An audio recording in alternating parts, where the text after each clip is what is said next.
What is up, guys? Dashing here for episode 471 of Community Universe Mode and edition number 125. What a great number of Monday Night Fusion here. My voice has finally gotten better, so we're going to immediately kill it with tonight's show, I'm sure. A little bit earlier than usual, so hopefully we don't catch some lag. I've been going live a lot later these past couple of weeks. But I guess we shall find out.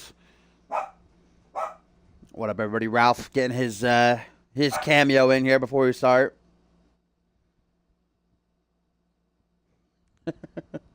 What up, Topher? Bateman, you slippery sausage. Goat Dynamic. Welcome in. And let's just get right into it.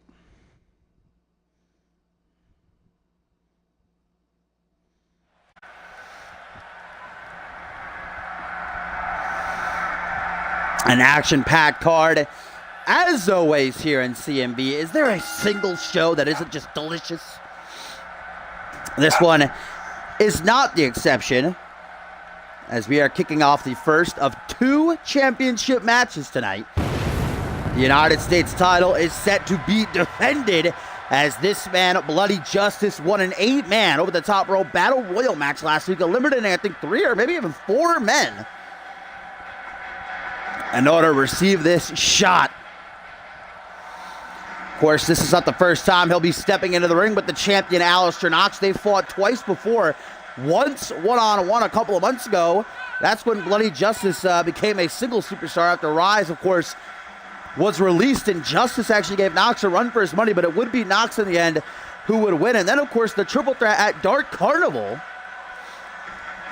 Regicide is where Knox actually won the United States title by pitting Bloody Justice. Justice with the opportunity here to redeem himself.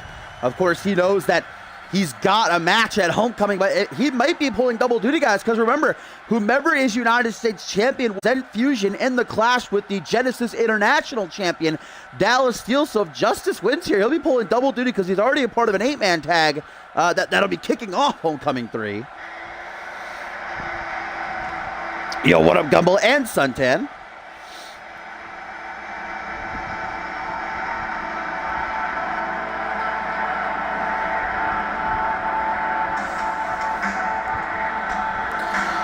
Tonight's main event, of course, going to be our other championship match, the Trios Championship, going to be on the line when the BRC face some tough competition, putting their belts up for grabs against Andrew Briggs, Pierre Thompson, and Jacob Ziegler, 3/4 of the Fusion team at Homecoming 3. But here comes the ominous Alistair Knox, the man who's held that United States title for a little bit over 2 months now.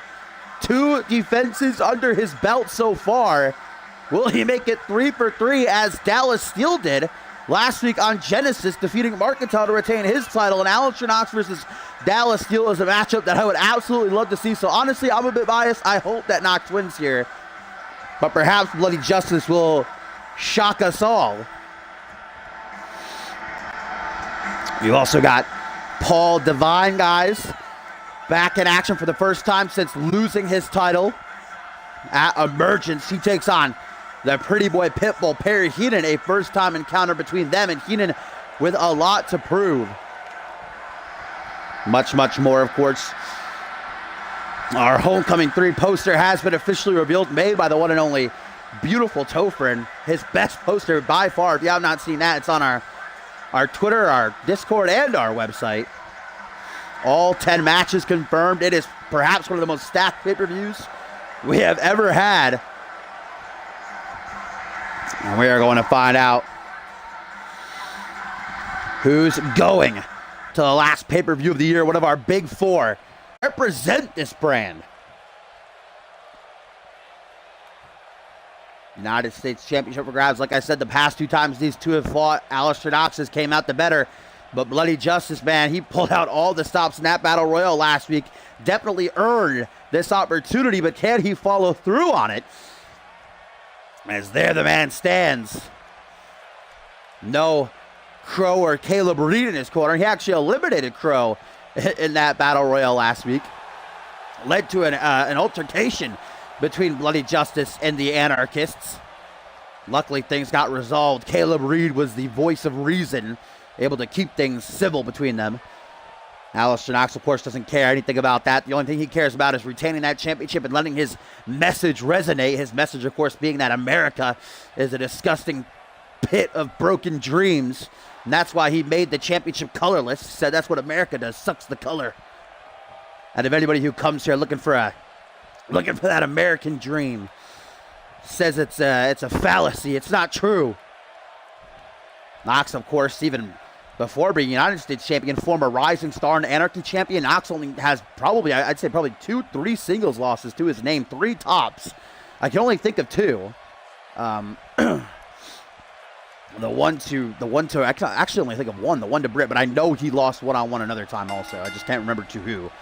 But here we go. Anyway, this matchup is underway. The United States Championship on the line, our opening bout of the evening for Fusion number 125. And Alistair Knox going to push Bloody Justice into the ropes. Obviously, Justice the bigger, the stronger of the two, but Knox going to try to outquick him. Outquick him. I don't think that's a word. Outsmart him, perhaps, is what I was going for. Beautiful scoop slam type pump handle combination majig, followed by a punch straight to the face, and there's a body slash. Alistair Knox, you won't see frequently jumping from the turnbuckles, but the championship on the line, he'll do what he has to do. Bloody Justice escaping that front headlock. I think Knox was about to put him face first down under the knees, so lucky he got out of that one. Vintage Bloody Justice, guys, with the falling power bomb. Now going to grab Knox by the hair in his head, smashing him right off of the canvas there. Ah, yes, that's who, Martini. No Fun Martini, when he was known as Lance. Got that singles win over Alistair Knox. And then I think there was one other, like last season. Alistair Knox, snap! Tiger suplex, Bloody Justice. I think I heard the crunch of his neck from over here behind the announce table. That was nasty looking. Jumping cutter attempted. Bloody Justice well scouted, and a big boot nearly knocks his head off. Sends it up into the cheap seats. Justice now a former Fusion Tag Team Champion. Would love this first taste of singles gold. Whoa, what a kick by Alistair there, though. Justice has to be aware if he does win, he'll have to pull double duty. Open up Hardline and J-Rod. You're just in time. J-Rod, the matchup only started about a minute ago.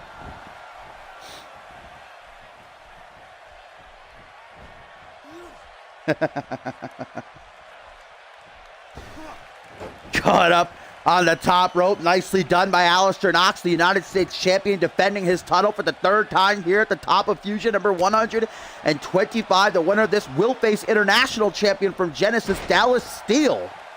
And one of the 3 brand versus brand matches at Homecoming 3. And just 3 weeks as Knox now going to go for a submission. The Rings of Saturn being applied. Probably one of the most commonly used submissions this season. With good reason. It's a devastating hold. But Bloody Justice not going to stick around for too long. And a couple elbows to the side of the head. Going to set himself free.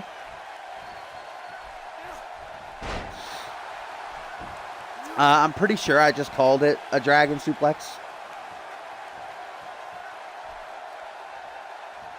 Chin lock now being applied by the challenger again, who last week won an 8-man over the top rope battle royal to earn this opportunity, making 3 eliminations. In order to do so, Irish whip into the corner goes Bloody Justice. Alistair Knox cooking up something here. And it's not going to end well for the challenger, but Justice with a nice counter. Not taking a risk either. Bloody Justice, not a high flyer, and he knows it. What a swift reversal right there by Knox, though, and the bicycle knee. What a sequence that was. Beautifully done by the champion, I might say. And now Justice is in big trouble. Neckbreaker pulled off nicely by Knox. Knox now having his way, but Bloody Justice still has enough left in him to fight back. United States title on the line. Alistair Knox gets taken overhead, dropped right down to his ass, helped up to his feet. Knox! He's tapped out Bloody Justice with this maneuver before. The last time they met one-on-one. Will Bloody Justice be forced to submit? Yes, he will. Alistair Knox retains the United States title, and now it is set in stone. Alistair Knox and Dallas Steele will meet face to face at Homecoming 3. A valiant effort by Justice, but simply not enough to be the one to dethrone Alistair Knox.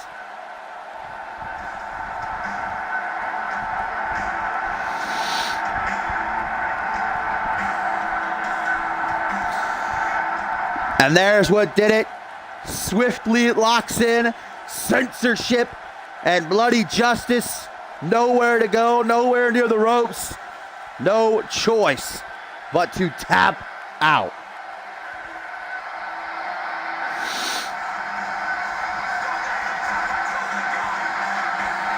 Is there anybody that can put a dent in the armor of Alistair Knox? Perhaps it is the equally as impressive international champion Dallas Steele.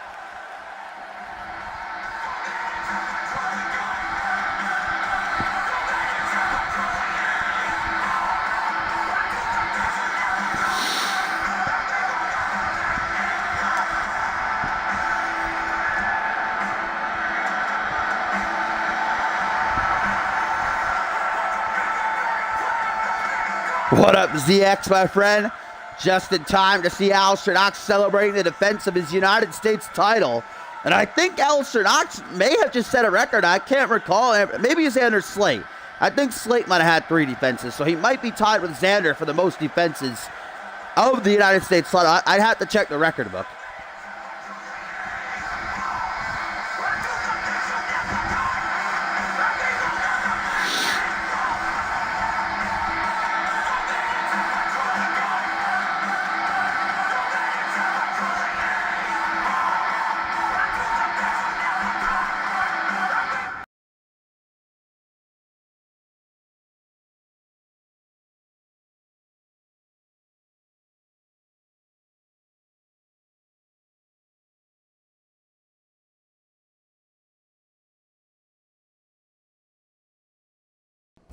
Oh.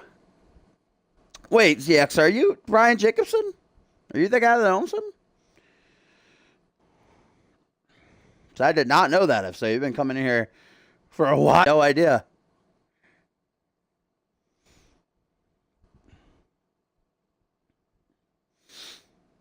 But most certainly up next, coming our way, is perhaps the most mismatched bout we have ever had here in CMV, as the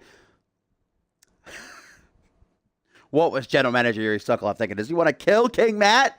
I mean, Damien's got to have maybe 200 plus pounds over Matt here, probably a solid 4 feet taller.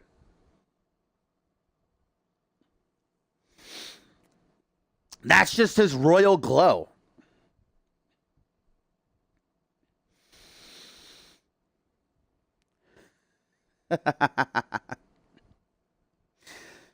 But I think this one is quite honestly academic. I can't think of a feasible way that King Matt will be able to defeat Damien.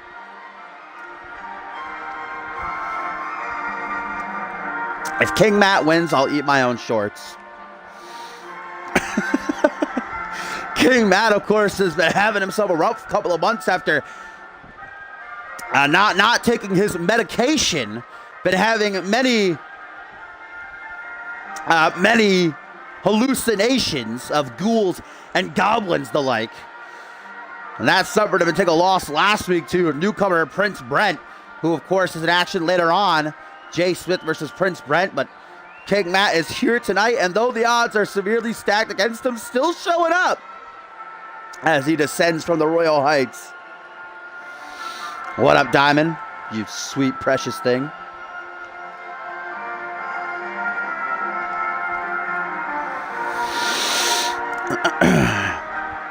His opponent, of course, being the 7 foot tall, 300 plus pound Gargoyle of Destruction Damien, with a record of 25-5-1. The man who will, of course, meet Guri Sukhanov at Homecoming 3 in the Monster versus Monster match.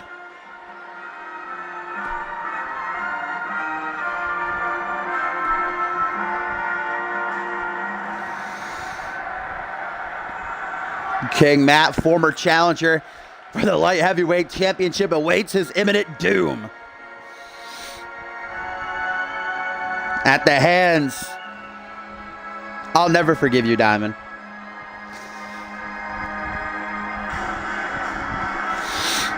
I'll forget, but I'll never forgive.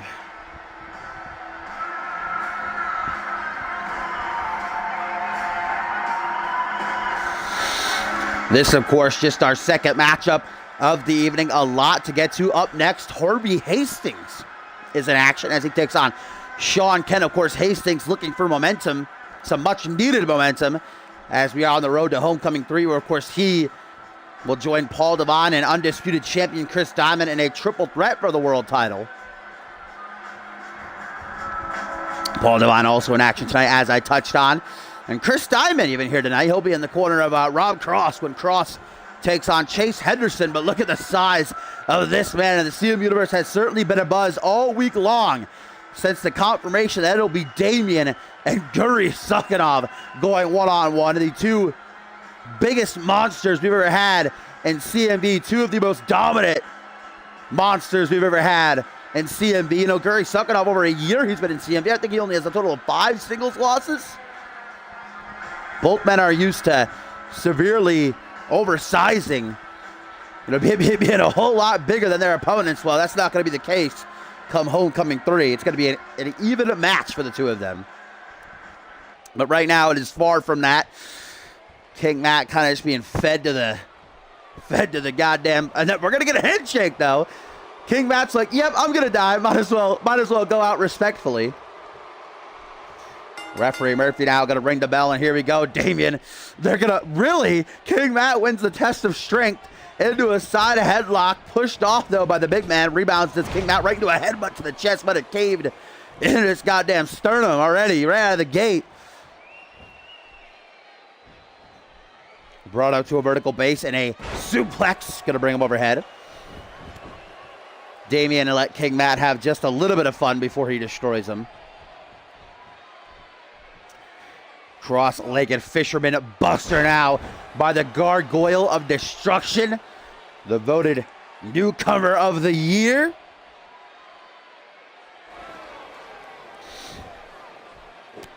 Stomped down lower spine, man. King Matt, he had to know that he was running right into the ringer.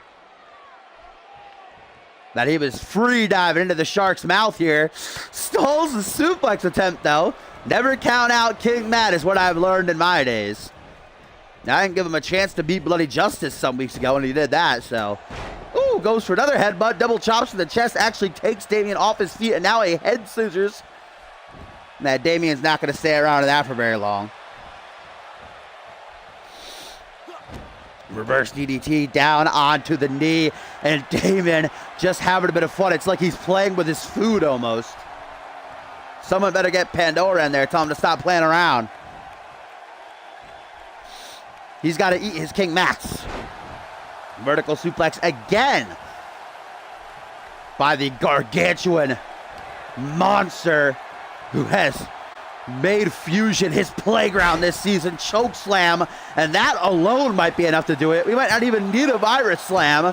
No, only a 2 count. King Matt, if he's going to go down, it's going to take a little bit more than that.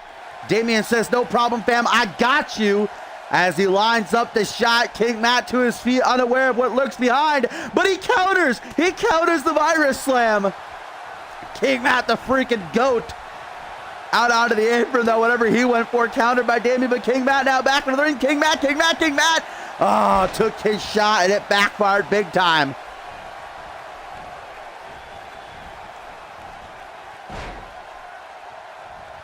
Snapmare and Damian just looking down at King Matt almost like, are you serious? You really trying to mess with me right now? You're really trying to actually fight me? Seems like Damian's like a bit baffled. Like he can't believe it. No! King Matt wrapping his fist in his hand around Damian's throat and tripping him up. That's got to be one of the greatest things I've ever seen. Now King Matt, I don't know what he's doing. When he's off his meds, he's an absolute psychopath. A clothesline, double axe handle.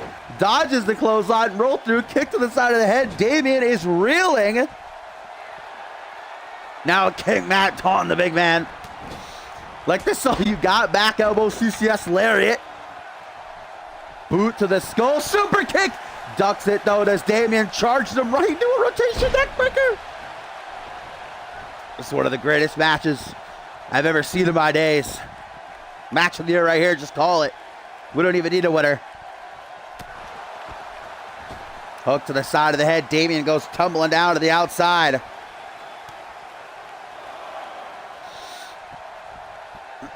Damien brought up to his feet. I can't believe I'm saying this with King Matt actually in control right now as he hopes to get the fight back into the ring, and he does there.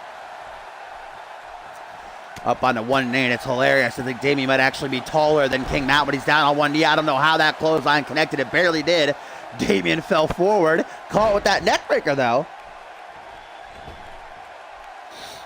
Okay, I don't know what King Matt just did right there.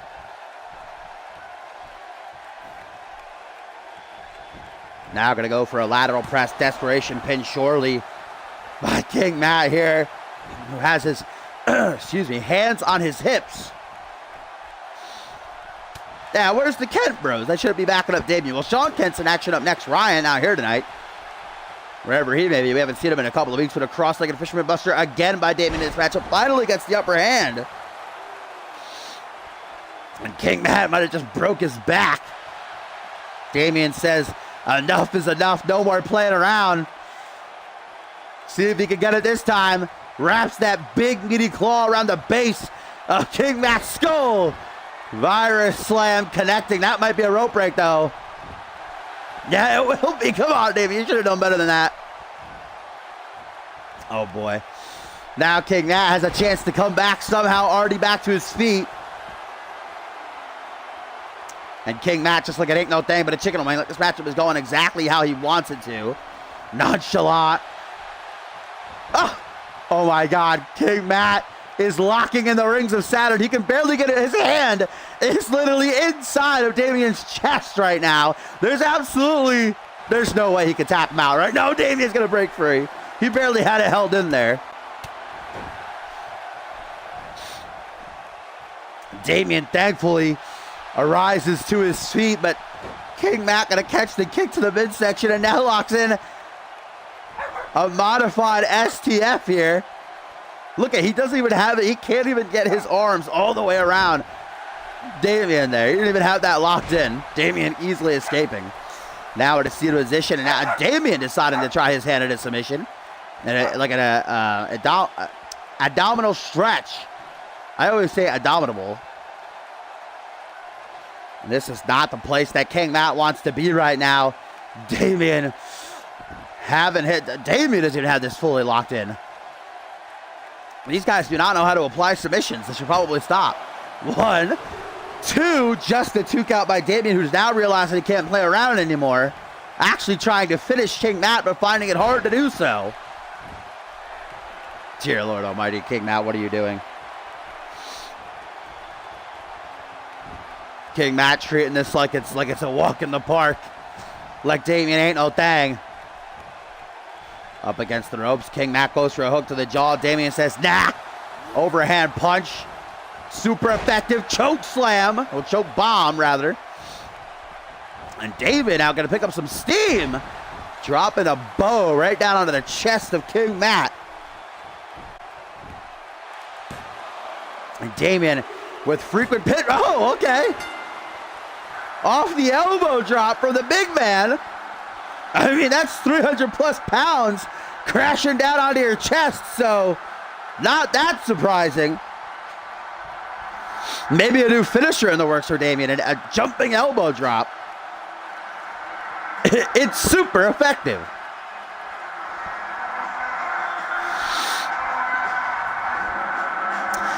Well, gotta give King Matt all the props in the world for even coming out here and then surprising everybody by even dominating Damien for a little bit of the match, but it didn't last very long.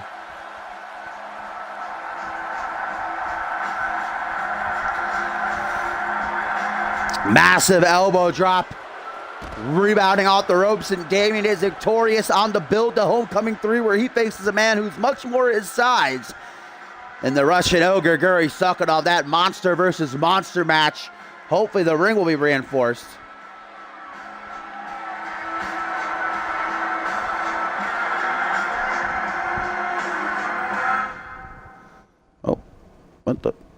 Hello. That was weird.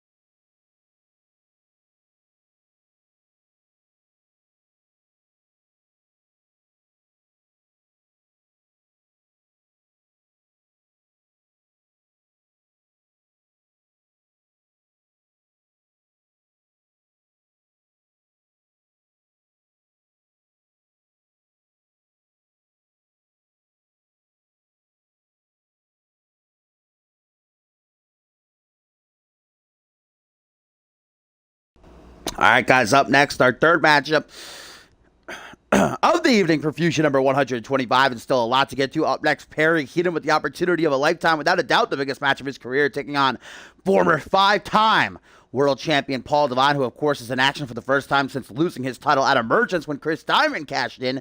Not to mention our main event where the trios titles will be up for grabs. The BRC, Brass Ring Club, making their second defense and a big challenge in front of them, no doubt about it, as they'll be taking on Andrew Briggs, Pierre Thompson, and Jacob Ziegler of Team Fusion at Homecoming 3. And, of course, Team Captain Hayden, actually the man who put that matchup together, went to General Manager Yuri Sokolov and was able to talk him into giving his teammates that title opportunity, hoping, when I asked him why he would do something like that, he said hopefully it'll get them in line, get them to work together, because obviously, you know, you had Andrew Briggs and Pierre Thompson at each other's throats. You have Jacob Ziegler coming out here insulting all of them last week. So Hayden wants to make sure they're going to be on the same page come Homecoming 3. That'll be a lot easier if they're champions together. Well, at least that's the hypothesis anyways. What's up, Echo? The Psycho Ralph once again dropping in for a quick cameo.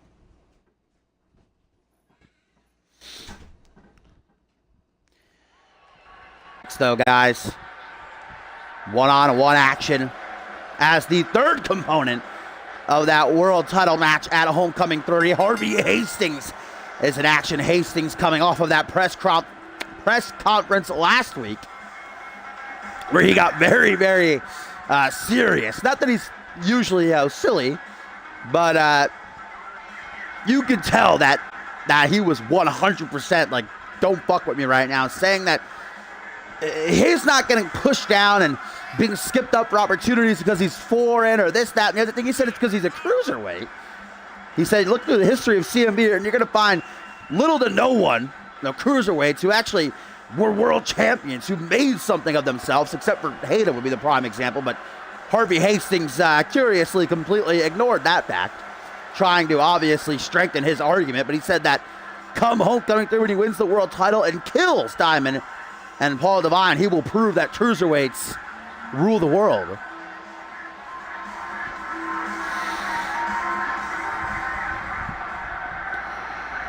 Harvey Hastings definitely needs a lot of momentum coming off his title loss to Paul Devine, of course, at Emergence, and then losing a 6-man tag match last week.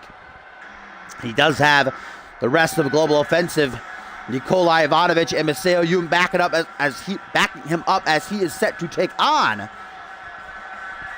former Fusion Tag Team Champion Sean Kent.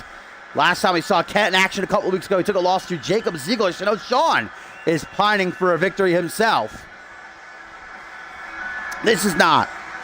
This is Fusion number 125. Our next pay-per-view is in 3 weeks, June 5th. Homecoming 3. Sean Kent just witnessed his partner Damien last match pick up that win. That got to give him a little bit of little bit of hope that he could pull off the same. Brother Ryan Kent, as I touched on before, hasn't been seen in a couple of weeks. Taking off a little bit of time, rightfully deserved. A little bit of rage. Who are you, my friend? Do you own somebody? Either way, welcome. Who made that cop command? I don't promote cop in here. What do I look like? I'm selfish. But here we go. Harvey Hastings one-on-one looking for a win as he takes on Sean Kent, who had best not underestimate. This should actually be a very athletic contest. What up, Uriel? What up, my friend? Thought that it might be you, one of you. You or Azriel, but definitely excited for that debut later on this week on Genesis. The Forsaken arrive in CMV. Harvey, as I was going to say, though, this would be a very agile back and forth between these two high flyers, risk takers. I'd say more Sean Kent. Harvey Hastings can go to the top when he has to, especially for that shooting star press he calls the blitzkrieg, but you're not going to see him like doing flipping shit all over the place. Definitely Sean Kent, though, loves that type of offense. Spinning back fist right there definitely was quite beautiful looking. Uranagi slammed Sean Kent, proving he could also be impactful. Strength on display with that maneuver. The Cyborg Invitational ends in 2 weeks. This Friday we have Reese Matthews versus Elijah Stewart, and then the week after is the finals. Reese Ortiz and Josh Wolf, 2 out of 3 falls to see who actually wins the darn thing. The same with Yuba Nikola Ivanovic seems to be arguing a little bit there ringside as Harvey Hastings now dragging Sean Kent. That front headlock, knee to the face, Irish whip now into the corner.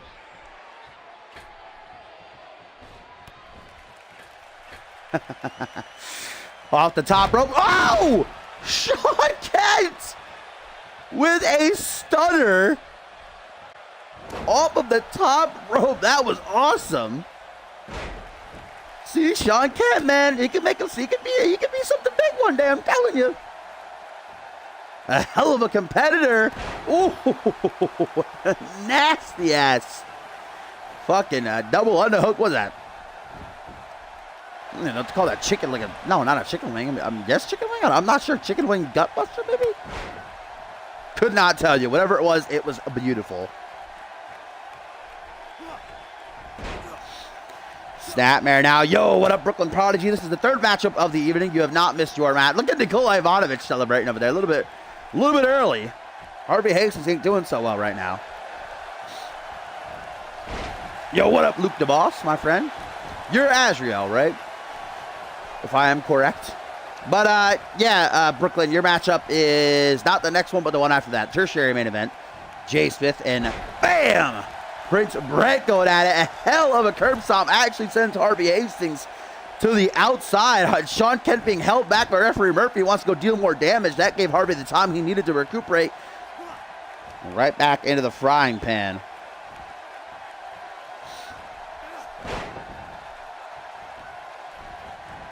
Luke is Tommy. I don't know who Tommy is. My bad. Off that second turnbuckle, Sean Kent. Oh, moonsault. I'm sure he was going to try to turn it into a DDT. Otherwise, I can't even fathom what exactly his plan was. Harvey Hastings, though. There's Hastings through the air. Sharp knee to the side of the head. Connects flush. And just like that, Hastings going to turn things around. Clothesline. Knocks him straight off his feet. Brought up to a vertical base, face to face. Sean Kent looks to try and finish things off. Get the edge over Hastings. Headshot by the assassin. The two-time United States champion who hopes to become world champion in 3 weeks at homecoming with the Blitzkrieg. Poetry in motion, art through the air, and it's enough to get Harvey the much-needed win.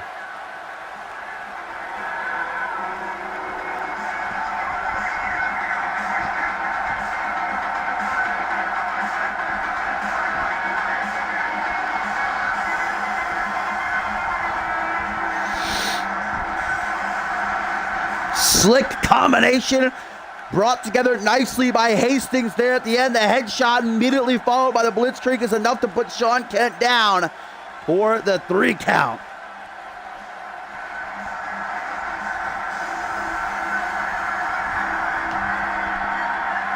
There's a fly in here. My dogs are going absolutely nuts. They're running all over the place. Harvey Hastings definitely got to be feeling good about himself right now as he celebrates with his boys. The question is, can he use this to be victorious at Homecoming 3 in the biggest match of his career?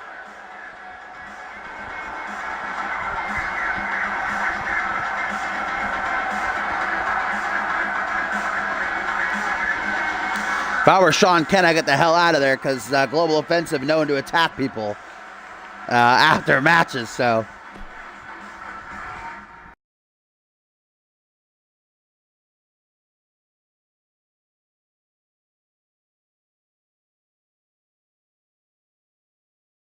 I know, this is like the first stream ever that Soul's not been here, that he's missed, from my side at least. He's always here. So it feels like something's missing, you know? Like a piece of my heart isn't here with me. It hurts.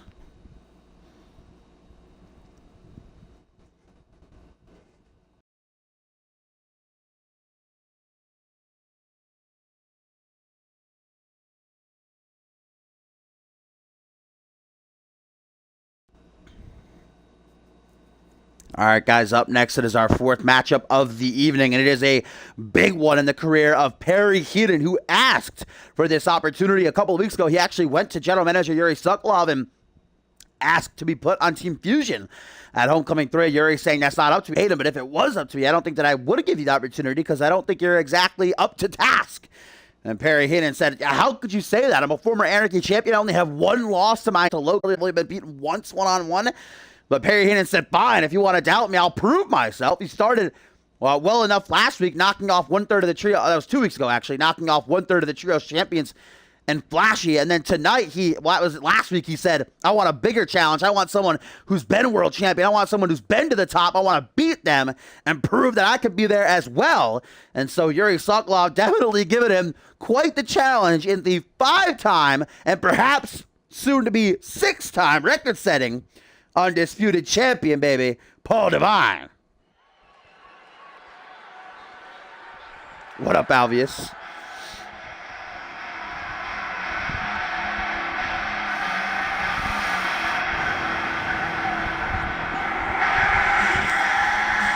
Perry Heaton, as he said himself, is a former Anarchy champion, and to this point, probably been in CMV around, I say, well, but he was there.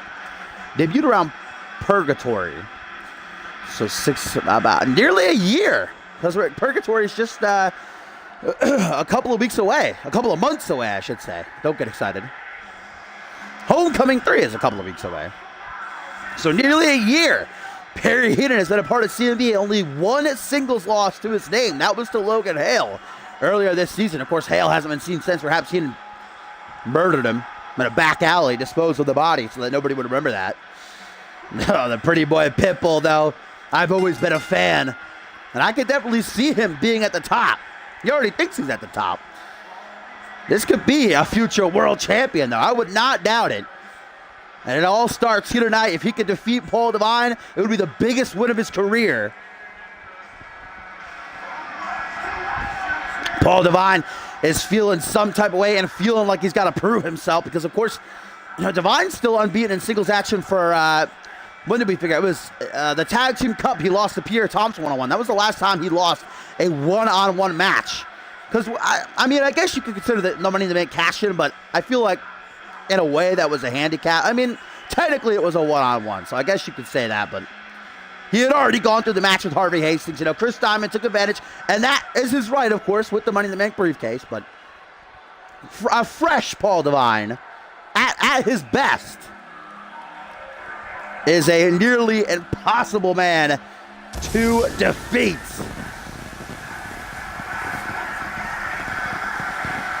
The Asian sensation, the man who puts the Rising and Rising Sun, Japan's biggest export, could potentially be closing in on making history yet again. If he's victorious in that Triple Threat Homecoming 3, he will become a 6-time world champion, beating out the man he's currently tied with, Hayden, 5 reigns apiece.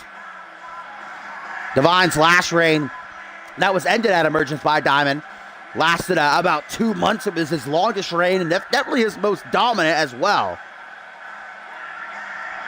And even after Paul Devine defeated Harvey Hastings and then Diamond cashed in, it still took Diamond, what was that, probably like a 10-15 minute match for Diamond to actually put down Paul Devine. It took like 4 TKOs, I think, 3 or 4 TKOs in the end. And now Perry Heaton's facing a fresh and most definitely miffed Devine.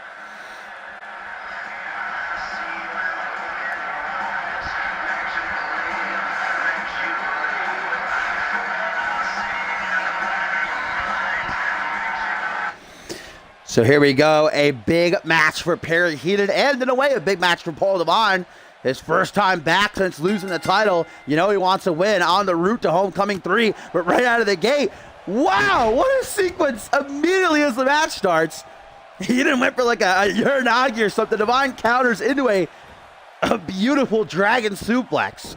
Probably one of the best I've ever seen. And, you know, being a 5-time world champion is enough motivation alone for Heenan to want to beat Devine here, but then take all of his other accolades into account. 5-time tag team champion, Anarchy champion, and United States champion.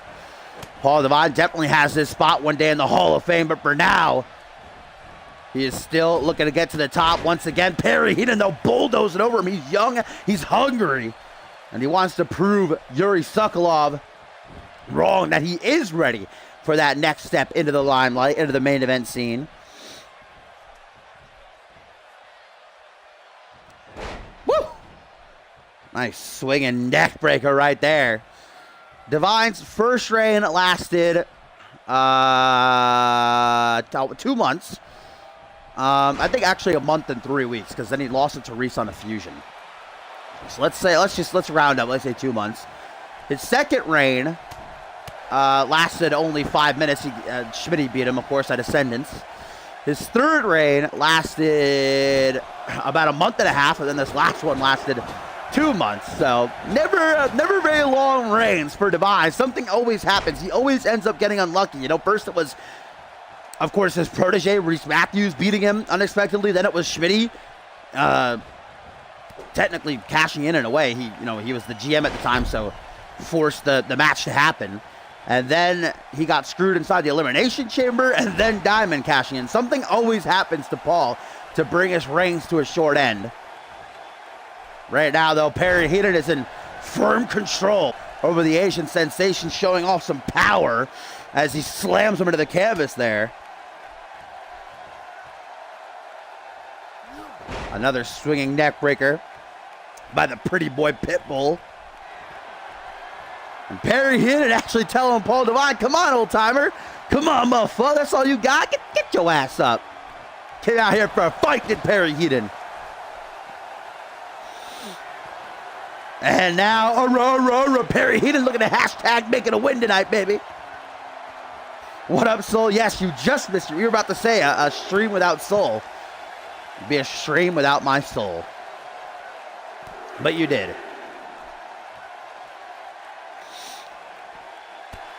No, Harvey Hastings did win with a cheeky blitzkrieg. That was the last match. Perry Heaton gonna get thrown, I should say, into the ring by Devine, who now picks Heaton up to his feet. Catchphrase! Vintage X-Gen, and look how Devine is so smart as to not waste any time. But Perry Heaton obviously did his homework. This is the first time encounter, but Heaton has watched Devine. He's played the tapes over and over. The pretty boy Pitbull now with a devastating submission hold. This works every part of the body, the legs, the arms, what? No way! Now turned as if the original wasn't deadly enough. And somehow Devine gonna find a way to escape that. Only Paul Devine, man. You see how every part of his body was hurt as he was getting out of that, though. He was limping, grabbing out of his midsection. Of course, we know Heaton as the master of the submission holds. He's probably used like 10 plus submission moves to tap out his opponents over the course of his CMV career. So many different ways he can make you tap. Right now, maybe he'll be the one tapping, as Paul Devine has locked in a sharpshooter variation, execution. That looks like it did some real damage to Heaton now. That's not good news. Pulled back into a tilt-a-whirl single knee backbreaker, though.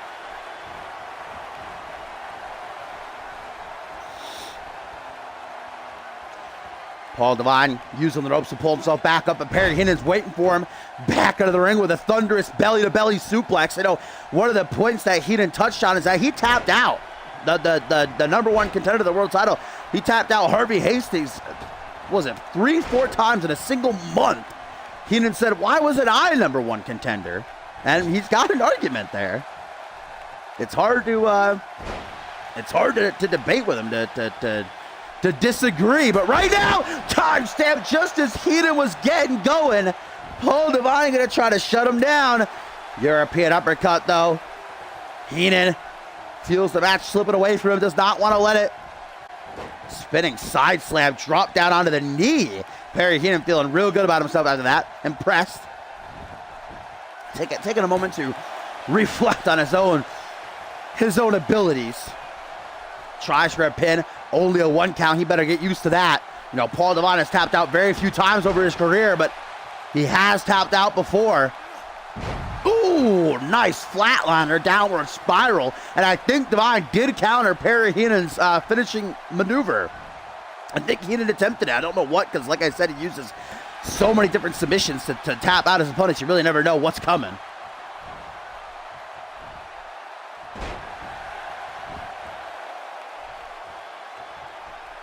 Brought up to a vertical base. Time stamp again. How many times can you get Paul Devine's boot stuck in your face until you succumb?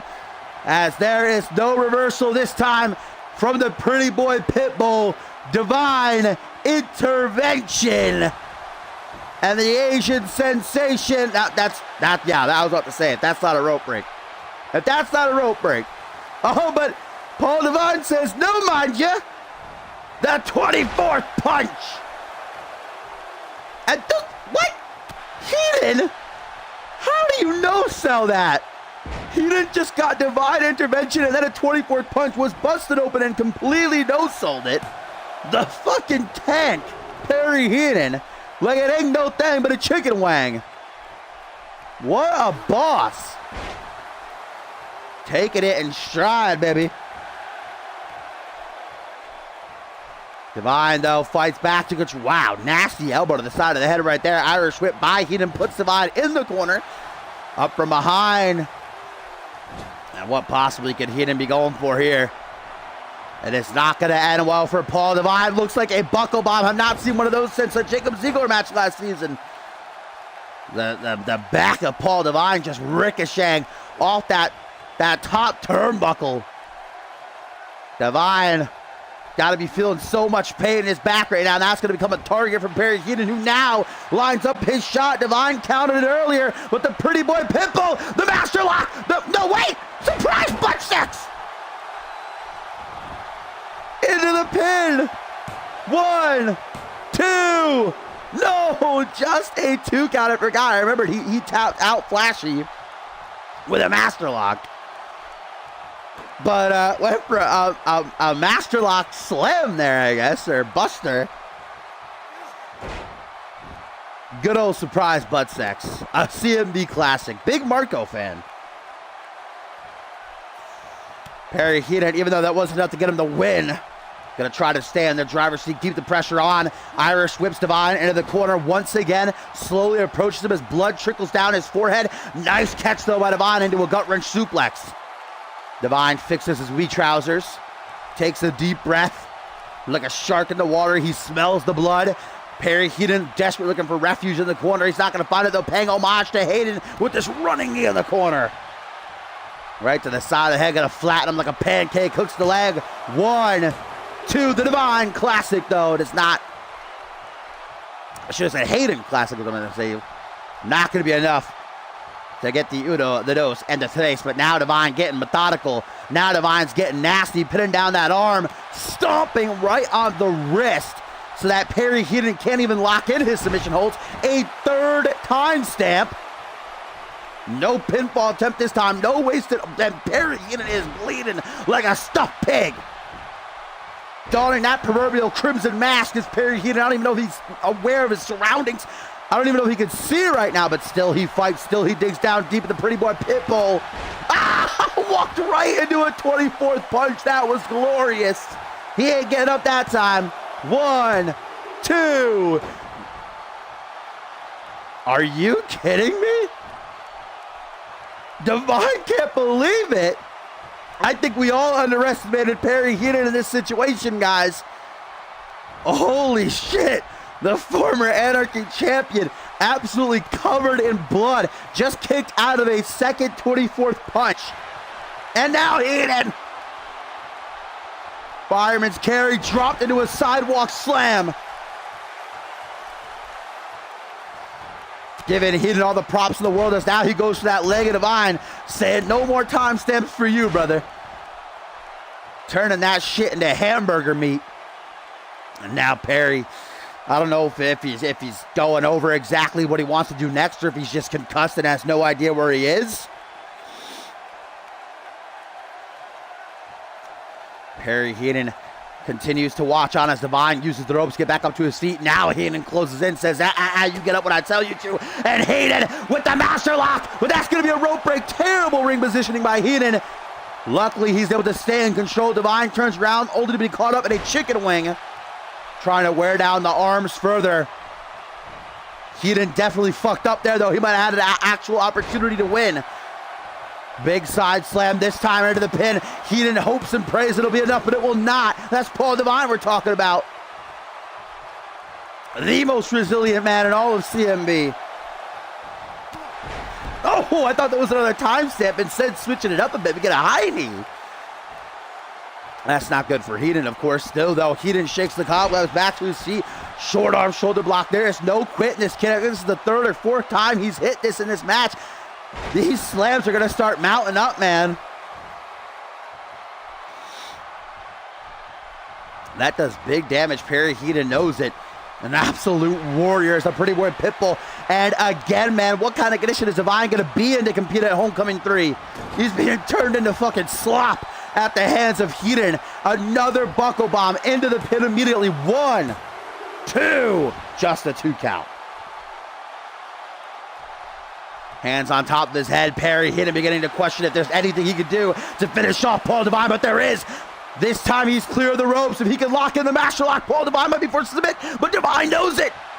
The Asian Sensation counters. Paul from behind, punch the back of the head. Now going to go for a master lock of his own. No, turn into a reverse STO. Only Paul Divine, baby. One offense. 1, 2, just a 2 count. This might be one of the best matches we have ever had on an episode of Monday Night Fusion. What an instant classic. Perry Heenan gets lost in the woods, eating a bit of defeat. What up, Vic? And Paul Divine has had enough. 3 and done. Will it be the charm? Line up the shot with a corner, head full of steam. 24th punch. Perry Heenan came. He whooped some ass. He showed us his resiliency. But 1, 2, 3. In the end, they all fall at the hands of the Asian Sensation, baby.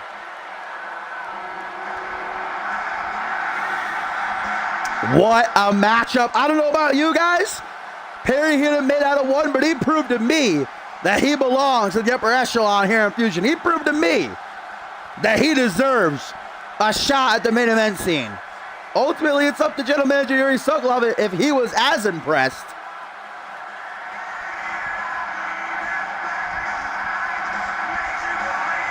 Not as good as King Matt Damien. Not as good as Damien Gen 7. Paul Divine came face to face with one of the upcoming rookies here on Fusion. Wait a minute! It's Trish Diamond! It's the world champion wanting to send a message before Homecoming. Divine just went through an absolute war with Perry Heenan, and now the baller wants to make sure Divine does not forget what happened at Emergence.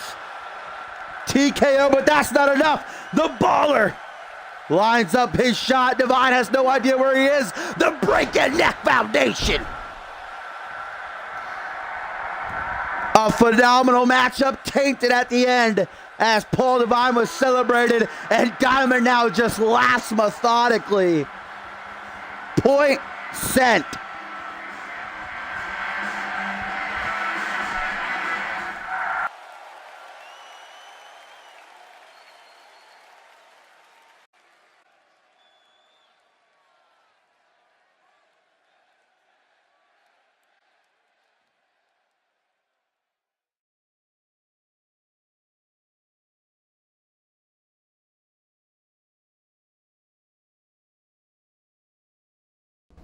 So Paul Divine celebrates against the Pretty Boy Pitbull, barely surviving the onslaught of Heenan, then only to be ambushed by Chris Diamond. And definitely a very clear message sent by Diamond there, saying that Emergence was not a fluke, Divine, and come Homecoming, you and Hastings, my feet as the king. We're still going to see Diamond later on tonight. He's supposed to be in the corner of Rob Cross when Cross takes on Chase Henderson in our co-main event. Still to come in our main event, trios titles on the line, guys. The BRC with a big challenge in front of them as they put their titles up for grabs against Andrew Breaks, Pierre Thompson, and Jacob Zigo. A trios team if I've ever seen one. But up first, we have got two rookies, both of whom debuted last week with successful wins. It was Prince Brent who defeated King Matt, while Jay Smith knocked off Troy Myers.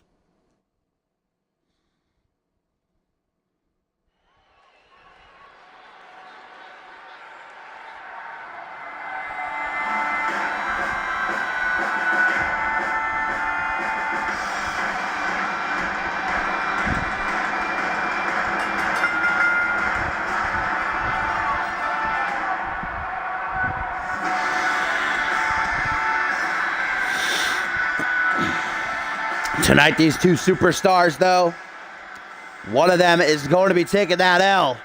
Both very impressive in their first matches last week. Prince Brent put on quite a banger with King Matt, and quite honestly, Jay Smith just tore Troy Myers apart, complete domination. This is perhaps one of the most shredded men I have ever had the privilege of laying my eyes on here in CMV. This dude is jacked.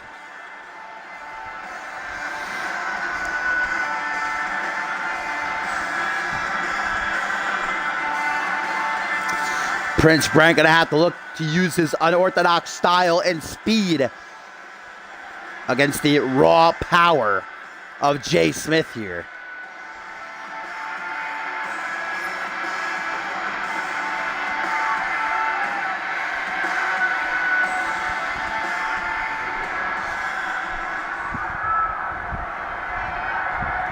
Calls himself the history maker, a world champion, and various companies around the world.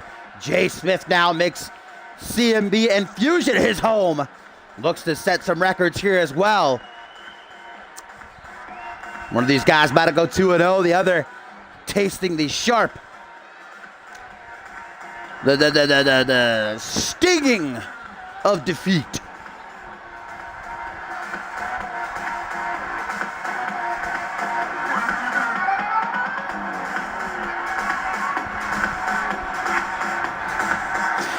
Prince Brent, a partier through and through, loves to have himself a good time, but when he's got to get down to business, he is not to be trifled with. He proved that last week. A man who is going by many names here in CMV, formerly known as Brent King, before that, Brooklyn. On the inside of the Elimination Chamber at Point Break, Prince Brent, man, really impressed, I think, a whole lot of people in the CMV universe, his efforts against Dallas Steele. So close to becoming international champion. Now on Fusion, starting afresh.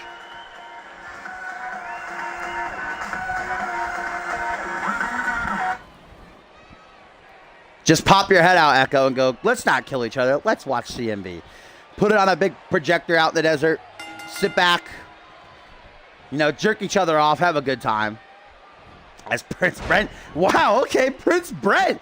Manhandling Jay Smith out the gate. Did not see that coming. Just chucking her to the side like a piece of garbage. High kick. Jay Smith getting, I think, just as shocked as we are here, but now he's going to fire back. Vertical suplex. Back suplex again. For the first time. Combination of this stomp right down to the side of the head. Jeez Louise, Papa Cheese. Front headlock, European uppercut.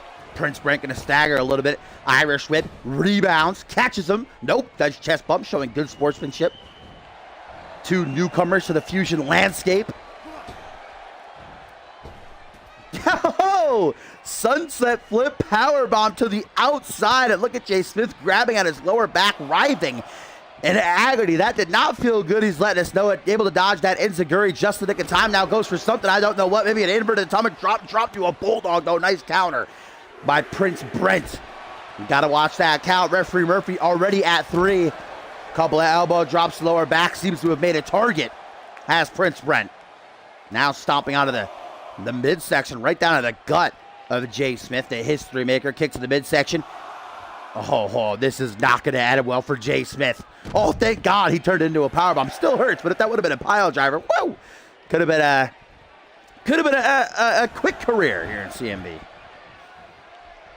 Count of 7, both men back into the ring. Prince Brent saving the day as now he goes. I think he was trying to go. I thought he was going to go to the apron there for a second. Go for a springboard. Lateral press instead. Not even a 1 count.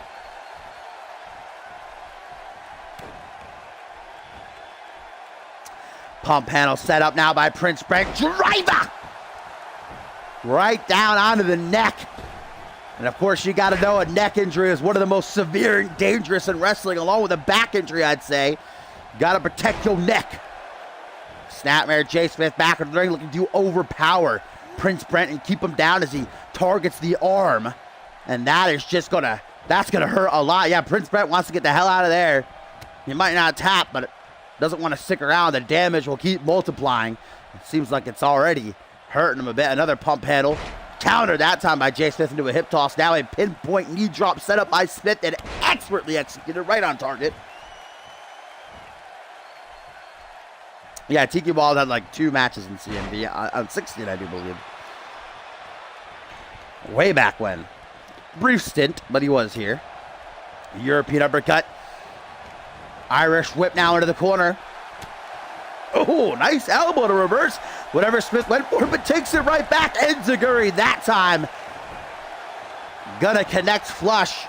Lateral press 1. Only a 1 count. And a tweet here, guys, as these 2 rookies continue to tear into each other from Harvey Hastings. Says, public service announcement, Chris Diamond is not a cruiserweight. I saw his weigh-ins this week, and he made 206 pounds. I am the only relevant cruiserweight in this business. Again, it's funny that Harvey Hastings is kind of ignoring Hayden. You know, probably one of the most relevant men in CMV history is a cruiserweight. Just trying to better his point. Prince Brent shows what he's working with, then fucking rails on Jay Smith. Them right hands up to the second turnbuckle. He goes, takes a risk, beckoning for Jay Smith to rise up to his feet. Moonsault into a DDT. I think everybody in Claw has been in CMB at some point. We had Ricky Brown for quite a while, actually. He was around for a few months on 2K16.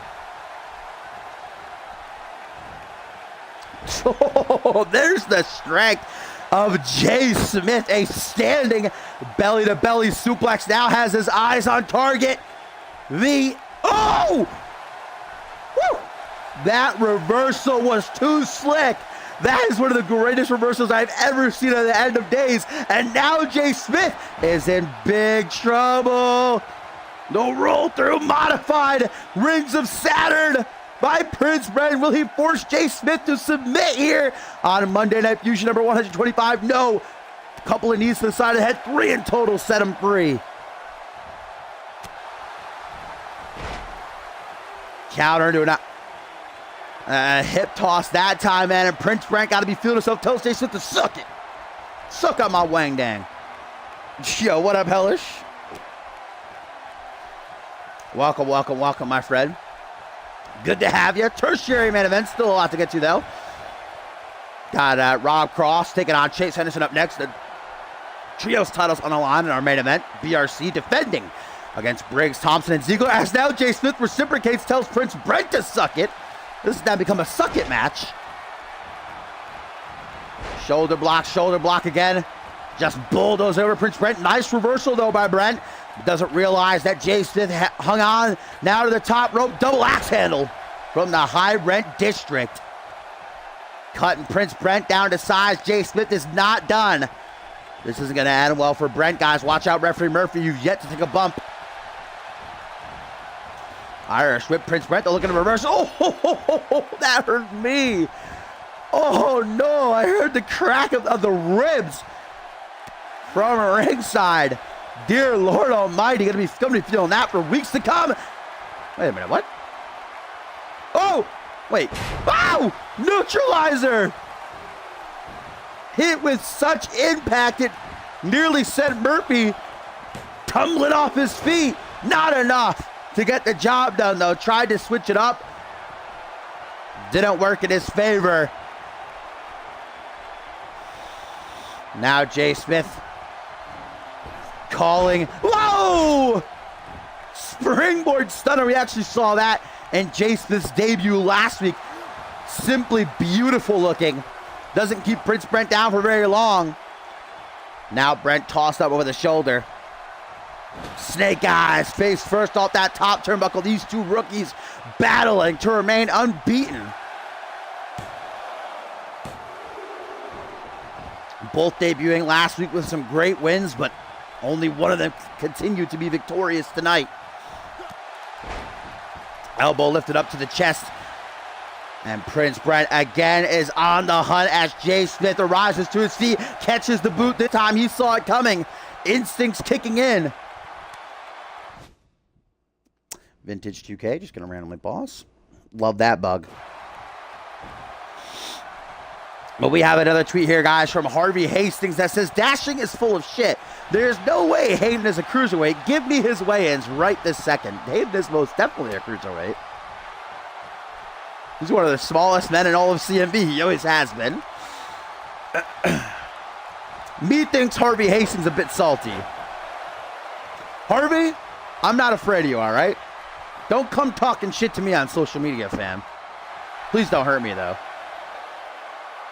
I don't think anybody would come out here and save me from an attack at the hands of Global Offensive, but Prince Brent dipping his little fingers into the dirty heel jar, trying to use leverage from the ropes to pin Jay Smith there. Luckily, Smith able to escape.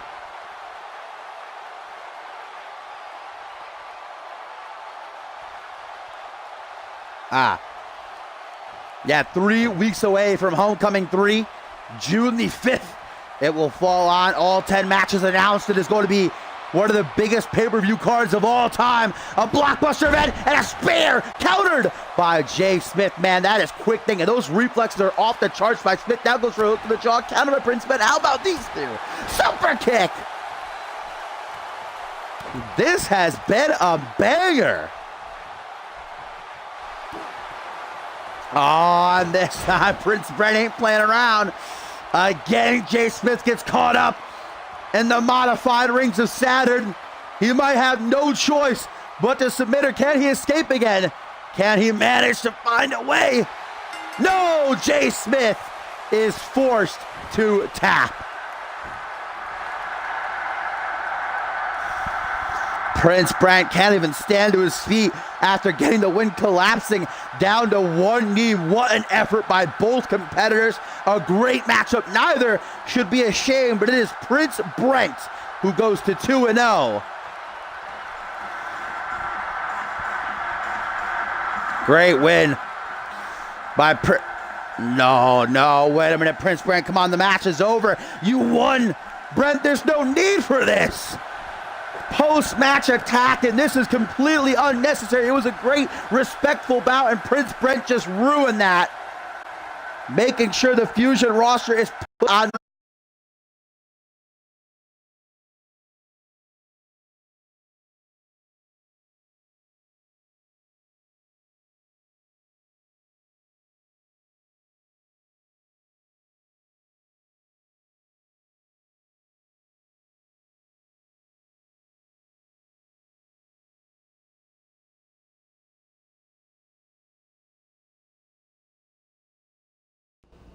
We actually had a tweet Azrael that I missed.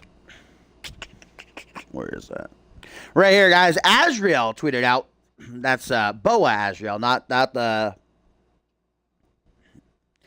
soon to debut Azrael Kane on Genesis later this week. Put it for sake of it. Azrael says, "What the fuck? Why does Perry Heenan get to face Paul Devine? I deserve it much more, and I deserve to face Hayden. Hell, all the so-called stars of Fusion."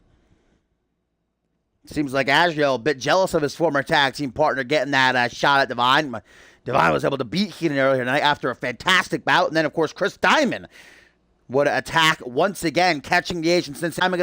The world champion supporting his boy, Rob Cross, as he takes on Chase Henderson. 8-man tag team matchup announced at Homecoming will kick off the show. Rob Cross teams with Bloody Justice and the Kiss to take on Henderson and the Brass Ring Club. Will the BRC still be Trios champions? Come, and we'll find out up next in our main event when they defend the titles against Briggs, Thompson, and Ziegler. But of course, it was last week that the Ballers Club, now called the Kings, unceremoniously kicked out Chase Henderson, saying he wasn't pulling his weight. He was useless to them. They actually wanted him to pull out from the six-man tag team at main event, but he refused. Don't care to your little club anymore. But, this is a main event spot. This is a big opportunity for me, and it's a good thing that he didn't pull out because he ended up winning the match for them. He ended up submitting Harvey Hastings with a Fujiwara armbar.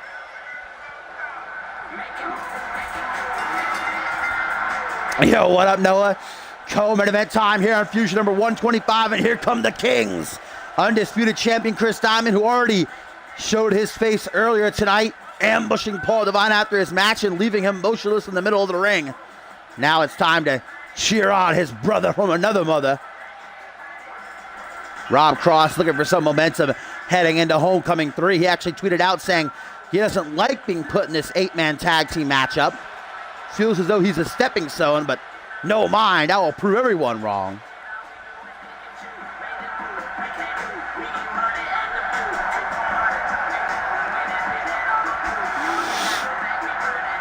If I were Chris Diamond, I'd be watching my back, man. Devine might be looking for some quick revenge.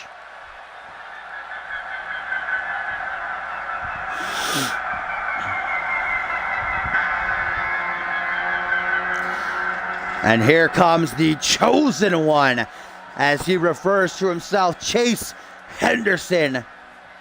Not to be taken lightly. This kid is very impressive, and now on his own, I can see big things in the future of Henderson. I mean, shit, he tapped out a 2-time United States champion, the #1 contender for the world title last week. That ain't no easy feat.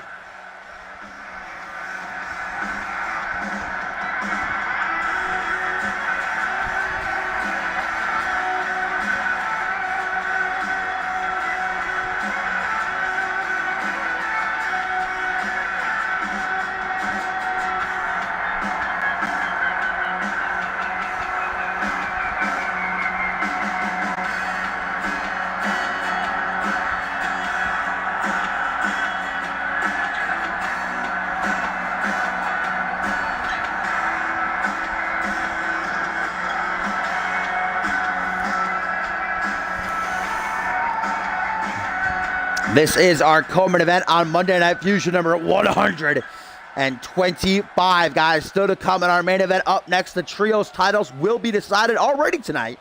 We saw the United States Championship. Okay, a handshake between these two. That's actually very interesting. I'm sure there was a snide remark by Rob Cross there.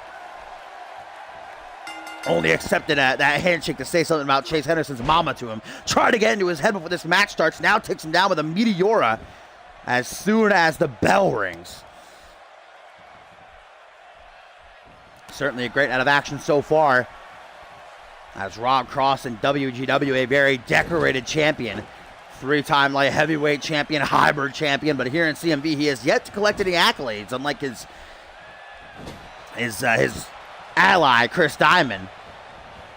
Still, in my eyes, the newcomer of the year. No disrespect to Damien, as Cross shows off his agility with some moves there. I like it. I can respect it. Chris Diamond, of course, in just almost 7 months, captured the Rising Star title, won the 3rd annual Tag Team Cup with Cross. And Cross, winner of the Tag Team Cup, also the Fusion Tag Team Champion, but they're definitely not near Chris Diamond, who also won Money in the Bank, and of course now is World Champion.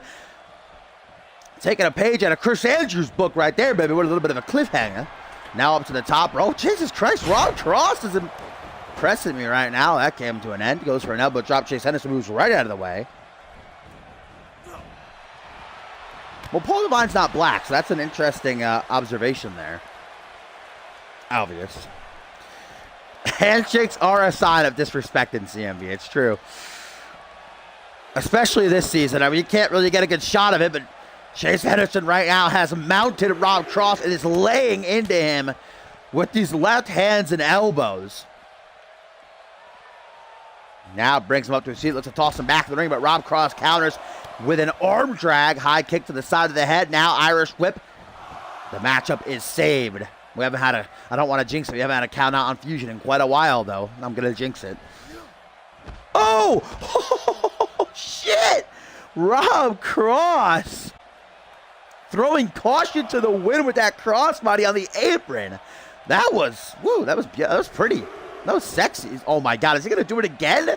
Hey, it worked the first time. Why not, he says. Chase Henderson got to move out of the way. No, again.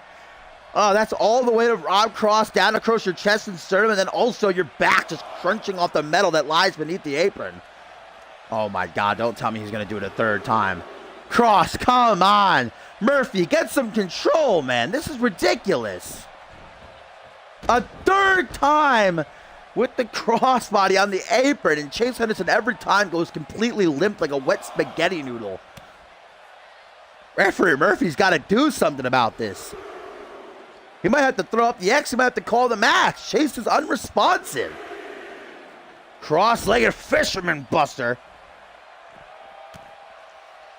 And Cross just having his way with Henderson. Chase back, you see, only to get clipped in the jaw by a high knee. Now, finally, this fight can return to the ring. But now it's academic, or maybe not. Chase Henderson digs down deep to counter Cross's signature ripcord knee attempt. The chosen one. Guys, Chase! Can he get the arm up? If he gets the arm up, it's over. There it is, the bridging Fujiwara armbar. Whoa! All right, okay. Rob Cross got out of that quickly. You know, they were friends for a long time. I'm sure that Chase Henderson taught Rob Cross a thing or two. I thought it was going to be done.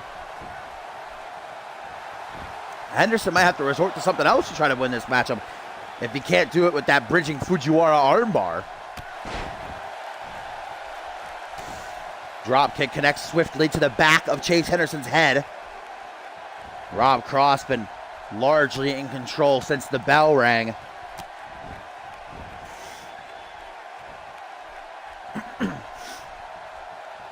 Vertical base, Cross stares down his once friend turned foe. Wrong time to taunt though, Chase, and he's going to pay for it.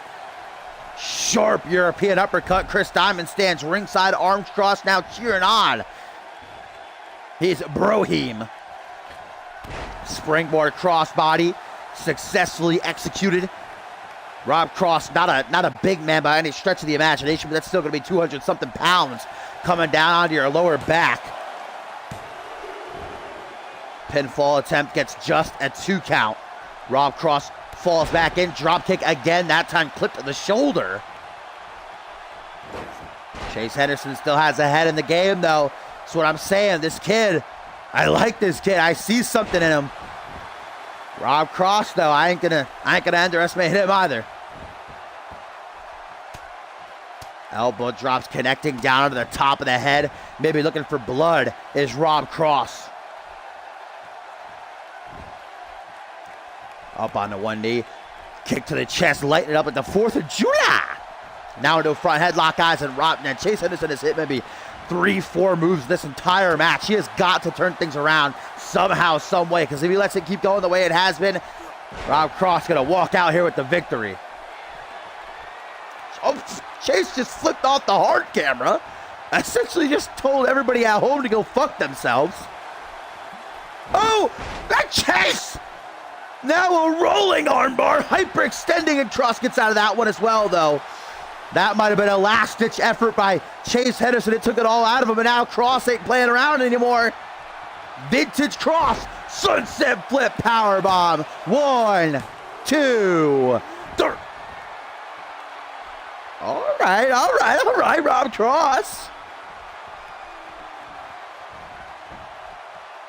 Hoping to put the final nail in the coffin there, but Henderson getting his shoulder up off the canvas just in the nick of time. Back and forth they go, tit for tat, tit for tat. Rob Cross looking for something that's not going to end well for Henderson. Stalling brainbuster.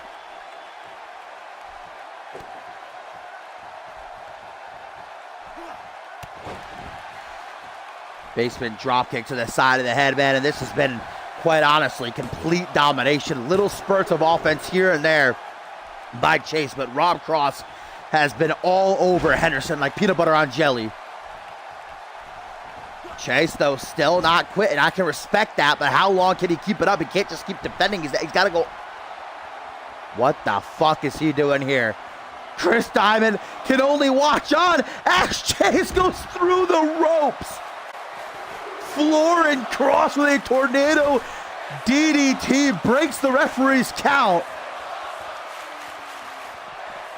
Goes to collect Cross's limp body like a pile of skin and bones.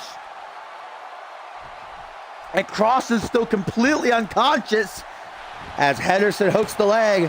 1, 2, 3, it actually defeats him. I'd never seen anyone win off of that DDT before. What a comeback by the chosen one, Chase Henderson. That entire match was dominated by Cross. But Chase took a big risk and it paid off. That tornado DDT through the ropes on the outside, knocking Rob Cross the hell out. He was in another dimension. I guess that's better than getting his arm ripped out of the socket.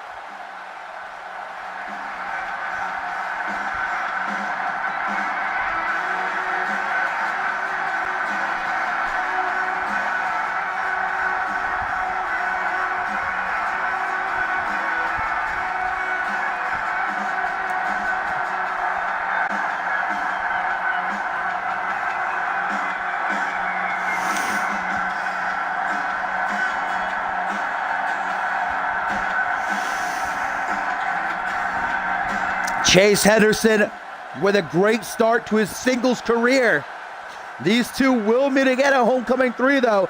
And that 8-man tag team match, will Rob Cross be able to bounce back? Chris Diamond does not look too happy about his partner's performance there. What a win for Chase, though.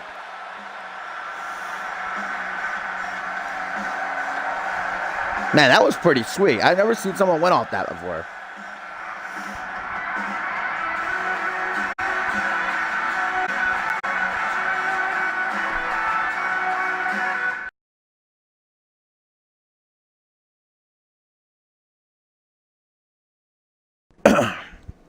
All right, guys, it is now main event time here on Fusion number 125, and our second of 2 title matches tonight. At the top of the show, Alistair Knox was able to retain the United States Championship in defeating Bloody Justice. Now his spot at Homecoming 3 against international champion from Genesis, Dallas Steele, is set. Trios titles are about to be defended. BRC still, I'm sure, reeling from what was a 30-minute plus match at Emergence to retain their titles against Bloody Justice and the Anarchists. Then they had to do battle the following night. I'll give them all the props in the world, man. They were beaten, bloody, and bruised. Still, they showed up on Fusion last week in order to take on, well, it was Flashy and Chris Sullivan taking on Andrew Briggs and Pierre Thompson. Briggs and Thompson worked very well together. BRC down rather quickly. Hayden then earlier tonight was able to talk with general manager Yuri, give his team this title opportunity. As I said, I asked him why he would do that. He said that his team is far from a cohesive unit. Briggs and Thompson are still at each other's throats. Jacob Ziegler last week was fucking roasting all of his team members. So Hayden wants to ensure that they are on the same page come Homecoming 3. This is a big night for Hayden. He's team captain. He has got to keep his team in check, and he hopes that giving them an opportunity, if they're champions together, there's got to be better odds for them to get. Because Genesis, for the most part, looks like they're a cohesive unit. There's no bickering between them. There's no fighting. They are a solid unit. But Team Fusion has been all over the place. And look at this, a tweet from team captain of Genesis, Josh Wolf, says, I wonder what will happen if they win this. Their team will have to work double duty at Homecoming. The trios titles are not being defended at Homecoming. If the BRC retain, they're scheduled for that 8-man tag. But an interesting option Josh Wolf is watching.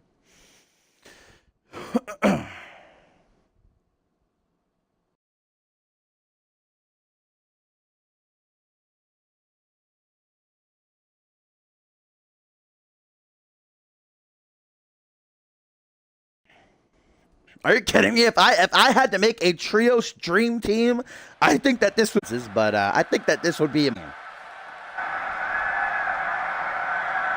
Andrew Briggs, Pierre Thompson, elite, baby.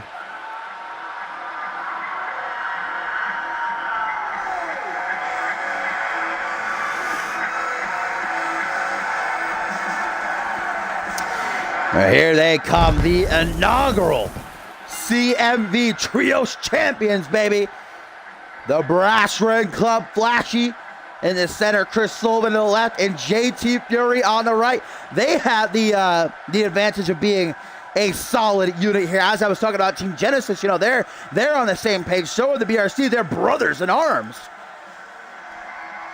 Whereas Briggs, Thompson, and Jacob Ziegler are like the bickering trio. But it cannot be understated, if they can become a working team here, they could be a deadly force.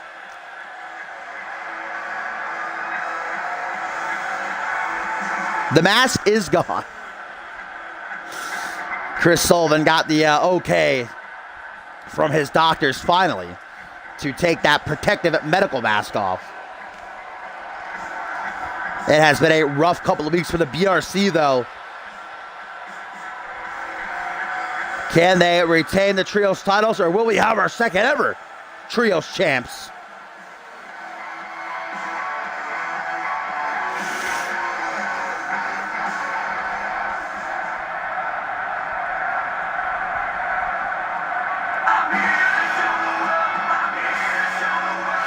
And here's a tweet, guys, from Crow, who says, cohesive unit? Warning, John Reed will turn on you if he thinks he can get anything from it. So that was a message from Crow to team captain of Genesis, Josh Wolf, saying, watch your back. You think you've amassed a good team there, but...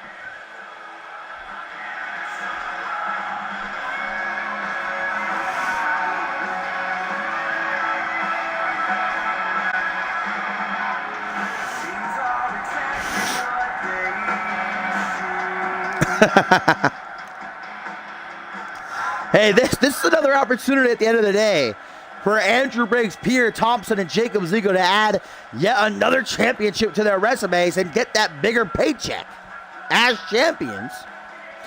Andrew Briggs, king of the ring, and of course the record-setting 3-time light heavyweight champion. Then you've got the tank of Team Fusion, the big dog, baby, prime time. The former international and United States champion.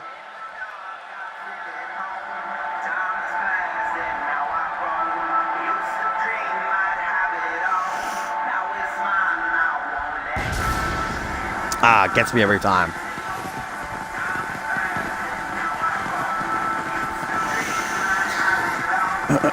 You want my hands around your waist, don't you, Vic? Be honest.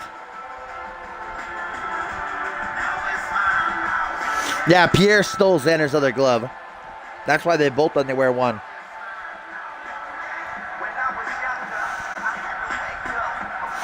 Well, we know that. My bad. Got something in my... I always have hair in my mouth. That's what you get when you have 2 dogs and 2 cats. But, we know that Andrew Briggs and Pierre Thompson are far from the greatest of friends. So, as I touched on last week, they worked like a well-oiled machine. They worked real well together. And they put down Flashy and Chris Sullivan quick. I can only imagine that with Jacob Ziegler by their side, they'll do even better. But still, under the surface, that bad blood is boiling. And then you got Jacob Ziegler, who doesn't very much like either of them. Made that very apparent last week. Jacob Ziegler has had numerous run-ins with Andrew Briggs towards the end of last season especially, but I don't think he's ever shared a ring with Pierre Thompson before, so this should be a first. They're on the same side.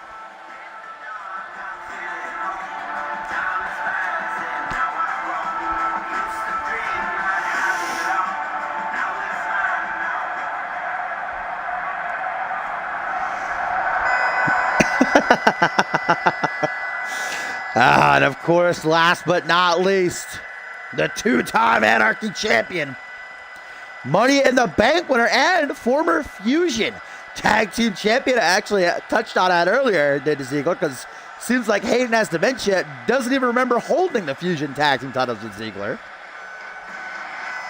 Such an insignificant speck in Hayden's career that he failed to mention it. For Ziggler, though, who's been only on the rise these past couple of weeks. After a really shoddy start to this season, then taking some time off, Jacob Ziggler seems invested in himself. Let's say invented. At the top of his game. This is the Jacob Ziggler that I could see holding that world championship. That world championship he still has yet to receive an opportunity at, and he made a point of that among with many other things last week in his little rant.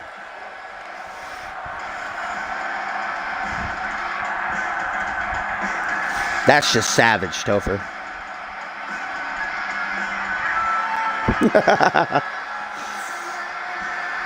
Jacob Ziggler, I'd say, is I wouldn't pick him to be on my dodgeball team. I think that's the bottom line.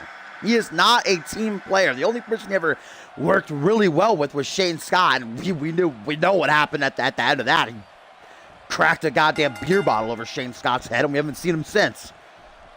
Yeah, he did that to his best friend, so imagine what he'd do to Andrew Briggs or Peter Thompson, as it will be flashy. And Andrew Briggs starting this matchup off, guys. The trios titles are on the line.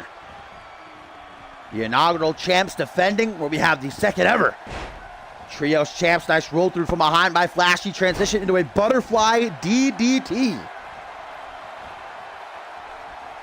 Quickly brings Briggs right back up to his seat. This is a huge opportunity, without a shadow of a doubt, for the BRC. They're up against 3 main eventers in this championship match.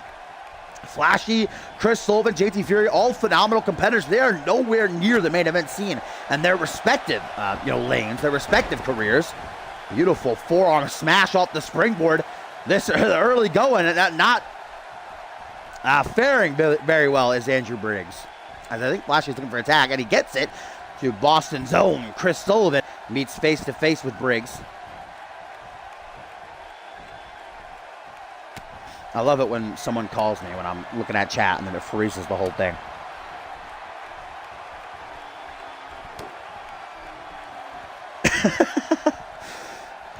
Again, you gotta watch BRC, man, because they have the champion's advantage. They can retain on a count out.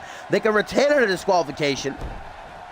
But also, they have that brotherly bond as we get a hot tag to Pierre Thompson. Briggs wanted to, Jesus Christ almighty. Pierre Thompson, you don't gotta kill him, my friend. Tank of a man. Wise pick by Hayden, bringing the strength to Team Fusion.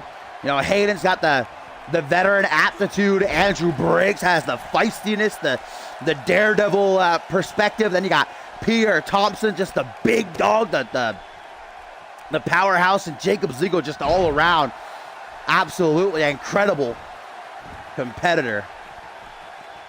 Hard hitting, I'd say, is Ziggler's probably biggest asset. You don't want to catch a punch or a kick from Jacob Ziggler, as we get a beautiful pendulum face muster by Chris Sullivan.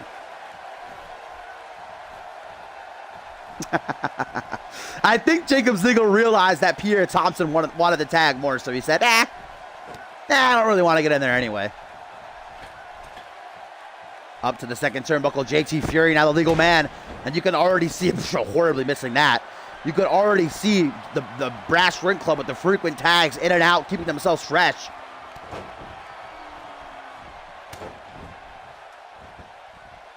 Nice trio of offense there by Prime Time. Now rebounds off the ropes, double axe handle, drop down onto the knee apparently. I don't know about that. Oh, play of the day! Jacob Ziggler telling the fans to get the fuck up on their feet. Playing the role of cheerleader apparently right now. It's the pride of Scotland, guys, as we can just be seconds away from having new trios champions. The highlight. Oh, but look at, after the impact, JT Fury rolled as close to his corner as he could. That's got to be instinct on the part of Fury, but perhaps it'll still be enough. No, only a 2 count. Thompson keeps the pressure on. JT Fury, though, digs down deep, catches his second win, forearm smack now. Oh, JT Fury, that drop toe hold into the modified crossface, wrenching back with all the power he has in him. Pierre ain't looking to stick around for very long, though, at a party he wants to be at.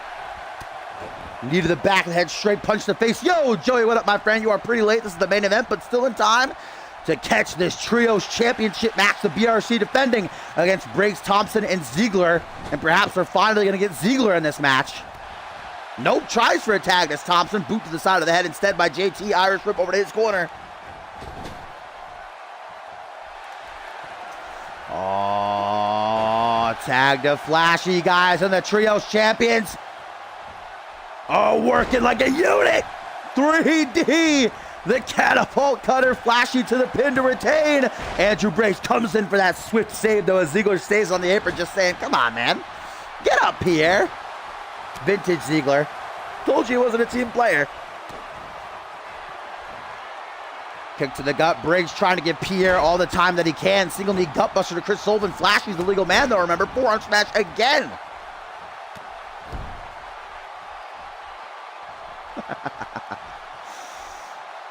Scoop slam, drops down behind Chris Sullivan. Got to get out of the ring. Unless he risked a disqualification, which would retain them the titles. But the BRC are very prideful. But Jesus, Pierre. Saying, where you going, bitch? Hey, let me help you. Pierre about to put the whole team on his back, man. Held this whole match himself. Alpha Bear waters slide. That's one word that comes to mind when I think of Pierre Thompson. Alpha tag to Andrew Briggs. Still no Ziggler in this match. Maybe Briggs and Thompson realize that Ziggler's not going to play ball and so want to focus on working with each other instead, because the two of them want the titles, no doubt about it. Jacob Ziggler, I think, won't be bothered either way. As Flashy going to duck Briggs to the outside. Got to be careful out here. That champion's advantage. Oh, but Ziggler actually going to finally do something. Giving Briggs a little bit of time. I think Ziggler just wants to get his hands dirty. He wants to beat up Flashy a little bit. Ziggler's never been a Flashy fan. I remember when Flashy made his first appearance in CMV, was on the pre-show and panel last year's Ascendance 5, and the two of them got into it quite a lot on commentary. Flashy going to take out Ziggler, guys. We're at a count of 4. If I were Andrew Briggs, I'd just get back in the ring, but he's got to make sure Flashy gets back in the ring as well. We're getting into dangerous territory, guys. 6 count. Andrew Briggs hastily getting Flashy up to his feet. Irish whip sends him back into the ring. Briggs going to follow through just in the nick of time. Tag to Pierre Thompson now, and I think this is definitely what's happening. Ziggler actually wants the tag now. He's like, come on, you fucks. Let me get some action. But Briggs and Thompson like, nah, fam, you good. We're not going to let you cost us this. Ooh, rude bomb by Flashy. That fireman's carry transitioned into almost a neck break bomb. Flashy now in the camel clutch position, unloads some right hands right across the forehead of the big dog. Trios titles on the line here in the main event of Fusion number 125. Will the BRC manage to retain against the odds, or will we have new champions? Maybe finally a tag to Jacob Ziggler. No, front headlock instead by Pierre. Head first off the top turnbuckle. Flashy counters the tag attempt. Irish whips him back over to the corner of the Brass Ring Club. Tag made to Chris Sullivan now. The champions to retain the gold. That's how they did it at Emergence. That high-low. Oh, but Jacob Ziggler, yes. Finally getting in there saying, fuck you guys, I'll do it myself then. Makes the save. That tells me that he does kind of want it a little bit. Taken out now by Chris Sullivan as Flashy continues to work on Pierre Thompson.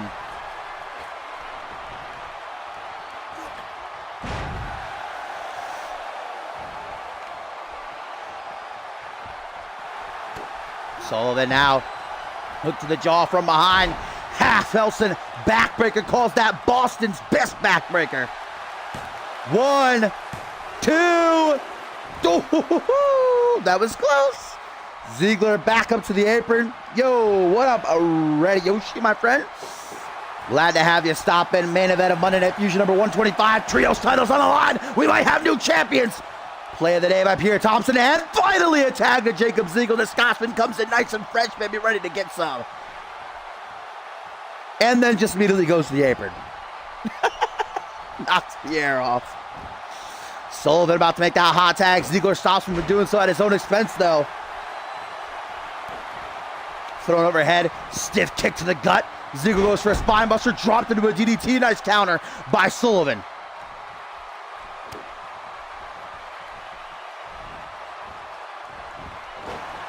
Might have tried for Boston's best backbreaker right there. Ziggler instead gonna fire off with a vintage Tiger Bomb into the pin as well. Into the pin, he could have it. New champions, counter by Sullivan. Oh my God! Using Ziggler's own momentum against him, back and forth they go. I'm on the edge of my seat. I can't take it. This is too much pressure. Oh, Ziggler finally kicks out. Blocks a forearm smash attempt. Overhand by Ziggler, gonna rock Sully. Again counters that spinebuster attempt into a DDT. It seems like Sullivan did his background checks on Ziggler here. Didn't want to come into this blind. I'm sure the BRC spent this past week studying up as much as they can. All about Briggs and all about Thompson and all about Ziggler. All their staple maneuvers. And Chris Sullivan goes for an implant driver, something you do not see often in CMV, but Thompson said something about Sully's mama. Can Ziggler capitalize off the distraction? Sully's rocked from behind, shows him how to hit that half Nelson backbreaker, bitch. Now Ziggler has got Sully in a place that he does not want to be, contorting his body in all sorts of ways. Wait a minute, Ziggler? What the fuck is he doing? Lifting Sullivan up with his boot. Heel hook! Heel hook by the Scotsman! Oh my God, oh my God, oh my God, oh my God, oh my God! A brutal boot to the temple. Ziggler to the pin. 1, 2. No! Sully had to dig down deep, boy. Briggs stops JT Fury, takes him out, tries to take him out with a pump handle, but JT ruins the day. Murphy bites the bullet for Sullivan, taking his bump for the night. Now all-out mayhem ensuing with the ref down. What's Flashy doing? All I know is that Sullivan's capitalizing on the chaos. Pendulum facebuster again. Irish whip wants that tag to JT. Flashy continues to work on Briggs. It might be up to Pierre to save the day. Ziggler's in trouble. Magic killer by the BRC. Murphy's still down, though. He can't count the pin. Just getting to his feet. Can Pierre stop Flashy? Can he save Ziggler? Yes, he can. The match continues. But now Flashy chucks Pierre to the outside, and it's pretty much a 1-on-3 handicap match. Briggs is back to his feet, but will he get there in time to save his partner for the night? Axe kick the heel of JT's boot. Connects with the base of Ziggler's skull. And now right back into the corner, he's tossed for another taste of what the BSC is serving. Ziggler saves himself, but for how long? He's got to make a tag if he wants this match to continue, if he wants to become Trios champion. Ziggler desperately attempting to crawl over to his corner, looks for a hot tag. JT Fury makes sure that does not happen. Ziggler with no quit in him, though. Now an Irish whip back over to the corner of his team. Tries for that tag. JT shuts him down. Right back over to Flashy and Sully. Nope, Ziggler denies it. Says, you get your ass in that corner, cut. 1999, Irish whip reversal fest ensuing. Nope.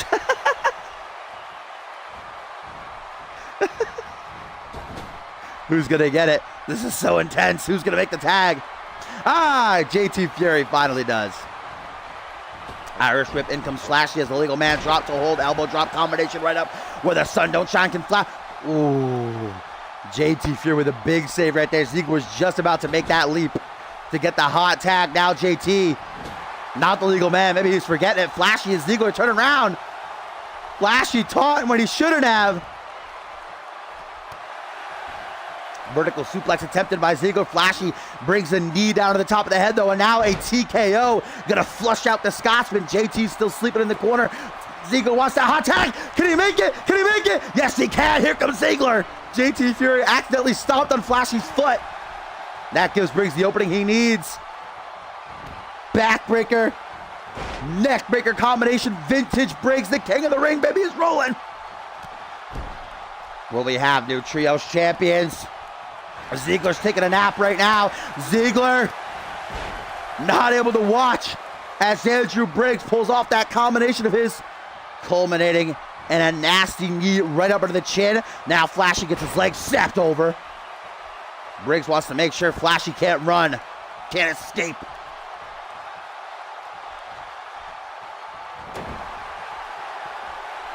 Jawbreaker. Flashy shoots in, puts Briggs in the corner. Watch out, referee Murphy. You've already taken your bump, my friend. What a great Trios Championship matchup this has been here in the main event of Fusion number 125.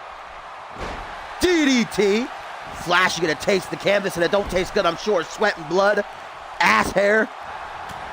Some of Ziggler's teeth, maybe. Another combination pulled together by Briggs. Ziggler finally back up to the canvas to watch what goes down. Knife that chop, action roll by Flashy. That was swift as hell. Quick tag to JT. Here comes Fury. Spitting fist. Oh. Briggs not done with Flashy, apparently.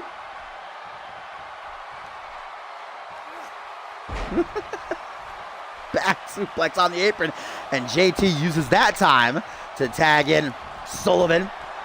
Catches the boot to the midsection. Irish whip, Flashy down for the time being. That means the BRC is out. Whoa! Gotta give that a clap. What a counter by Boston's own Chris Sullivan. That super kick was glorious. Briggs not staying out for long though. Back suplex, counter into a bulldog by Sully.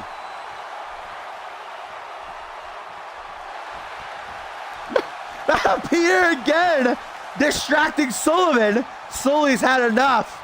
Bringing the big dog in by his tights. Vertical suplex, but Sullivan keeps falling for it. The game plan continues to work. Sullivan should know better. Aw, too sweet, me baby. Andrew Briggs still hasn't realized that click is over.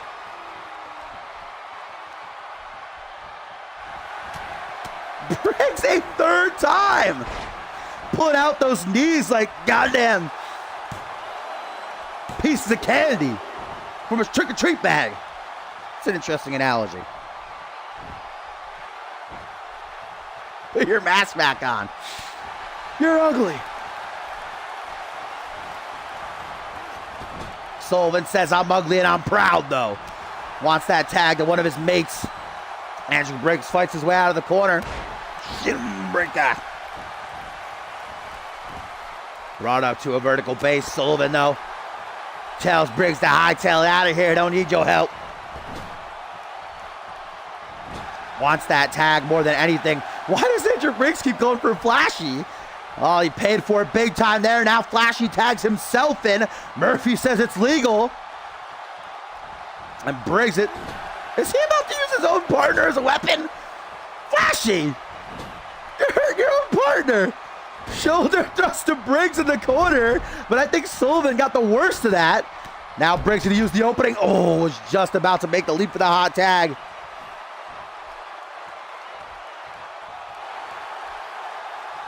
And we've seen this before from Flashy. The roll through, propped up into the air raid siren position, but then pulled down into a neck breaker.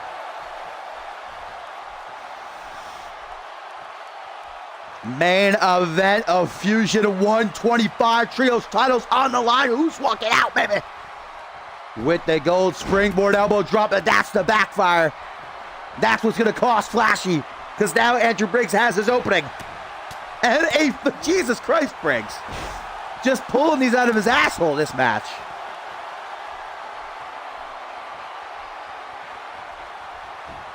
All three members of the BRC are gonna have their jaws unhinged by the time this match is over. Oh, flash in the pan for the BRC to retain. Will it be enough? Can it be? Ziggler makes the save of what may very well have been a 3 count. It was looking like it anyway. Now JT Fury talking that ish to Peter Thompson. The BRC at this point, guys, might be thinking that that a count out, that a disqualification is the way to go to retain their titles. Where the hell is Fury going? To the top rope, he has no idea what's going on. Now he just kicked Ziggler off the ring apron. Oh my God, oh my God, oh my God, oh my God. Is Briggs gonna do it? I have not seen him hit this in so long. Corkscrew senton? Corkscrew senton? Is he gonna do it? He's just sitting there. He just likes the view from up there. Makes him feel like a majestic bird. What is he doing? What is he doing? Look at Ziggler over there like, Andrew. Briggs just jumps down. Oh my God. A 5th time. Get out of here. Why isn't he pinning them after it?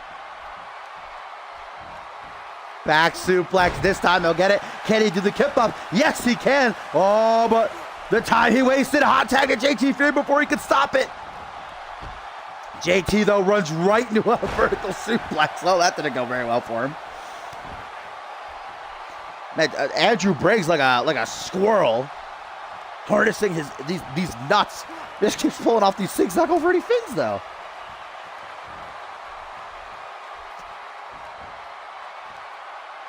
Vertical suplex again attempted this time. JT Briggs a knee down on the top of the head. A Swiss clothesline. Briggs back up to his feet. Dodges. I feel like that big boot should have connected. Neck break bomb, though.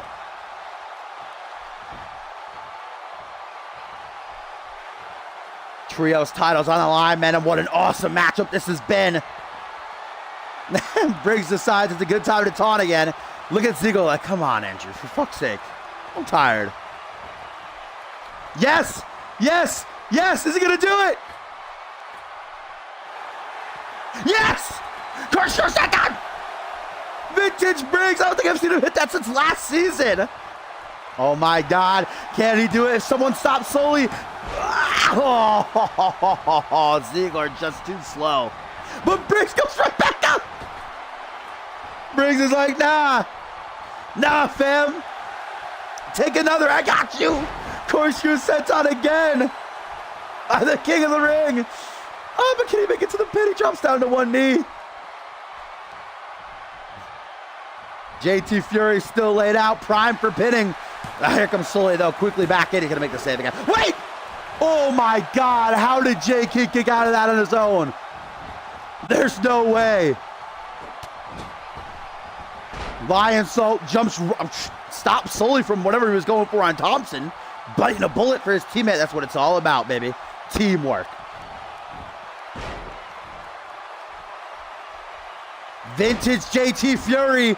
The roll through into the butterfly DDT. 1, 2. Did you just see what Flashy did to Pierre in the corner? It's like a front flip into a clothesline. I don't even know who's legal at this point. I think it's still JT Fury and Andrew Briggs. Pierre, though, just on spaghetti legs. Way off base is Fury. Whatever he was going to try for there. Thompson snaps back to reality. Decides not to help out Andrew on his way out. Andrew Briggs tosses JT back over to the corner. Straight punch. JT slaps that shit out of here.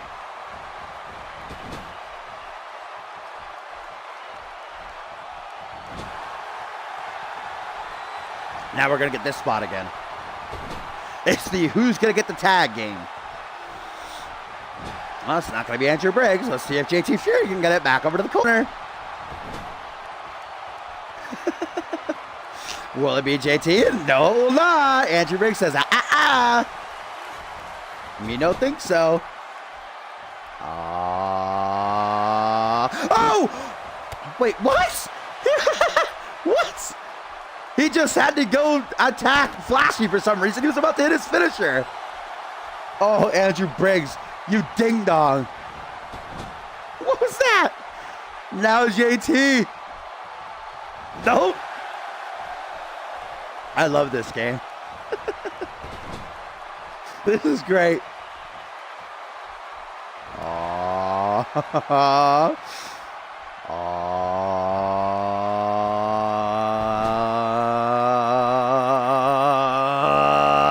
Yay! Tag made to Chris Sullivan. JT Fury dropped a hold. Oh, Sully with the elbow drop with the asshole. Briggs immediately stirs. Hot tag is Ziggler, baby. Woo! Hot damn with a head full of steam. Here comes the Scotsman and fails miserably. Went for a jumping knee strike. Oh! Briggs just inadvertently kicked Ziggler in the knee. He also took out Sullivan, though, trying to buy Ziggler a little bit of time. As much as he can, anyway. And now it's Sullivan who tries to go and attack Andrew Briggs. These guys are fixated on fighting with people who are not legal. Ziggler pulls himself up in the corner. Sullivan is still dazed, and Ziggler just kicked his fucking shin out from under him. Oh my god, oh my god, oh my god, oh my god, oh my god, oh my god, oh my god, oh my god, oh my god, oh my god, oh my god. Ziggler! Wait, what? He just stole Sully's finisher! The final cut! Oh my god. 1, 2. No, are you kidding me? What? How? Ow! Whoa, Ziggler going to the top rope. Ziggler hardly ever goes up high. What the fuck? The height he got on that moonsault. Did you guys just see that? That was not normal. Sullivan takes a break trying to help out Flashy, who's fighting with Andrew Briggs. Thompson just on the apron like, what up? I'm over here. Northern Lights. Briggs with a flying elbow. Takes out Sullivan. Ziggler looking up at the lights. I don't know who's getting counted out. It might be Andrew Briggs.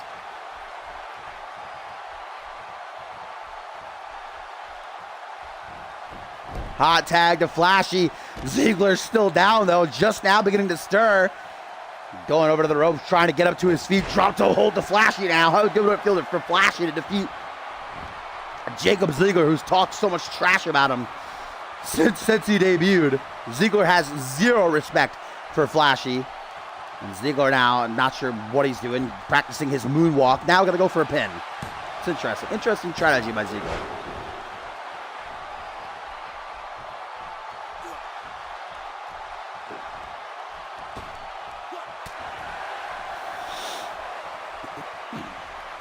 Flashy and Ziggler fighting for control. Nice spine buster. Into the pin as well to retain the BRC. Can they keep the gold? No. Man, the BRC, their title defenses are marathons. I don't know what y'all are talking about. This is the greatest match I've ever seen in my entire life. And Ziggler's going to the corner. Ziggler's going to the corner. He's tuning up the man. Thompson making sure that JT Fury stays down. It'll be up to Andrew Briggs to stop Sullivan. The Claymore. Bust, and Ziggler's not going to go for the pin.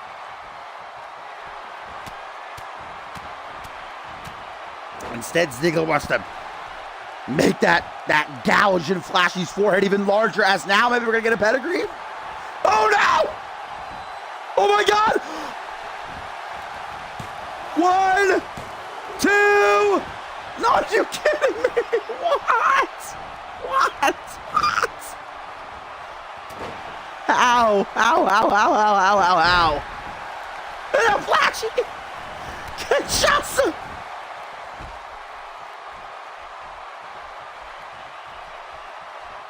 The BRC are too OP. Where's JT Fury coming? Just walked up in the screen. What is happening? What is he doing? He really wants to get his hands on Ziggler here, apparently. And now Flashy just going to taunt. A great time to taunt as blood spills down his face.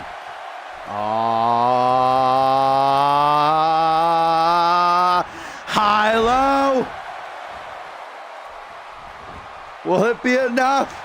Can the BRC retain? No! I think Ziggler kicked out on his own even before Thompson made the save there. Either way, this matchup continues. Now Thompson sent down to the outside. Tell us how it looks out there.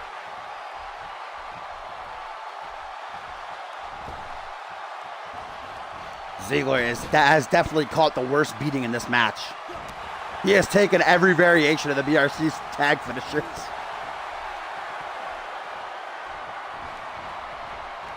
Sullivan really wants that tag now.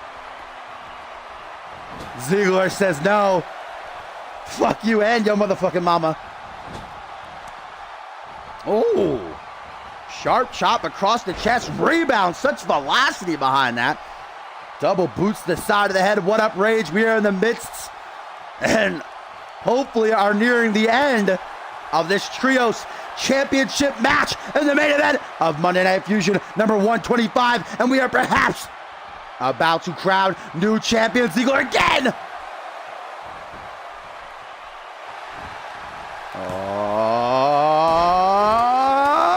No, how?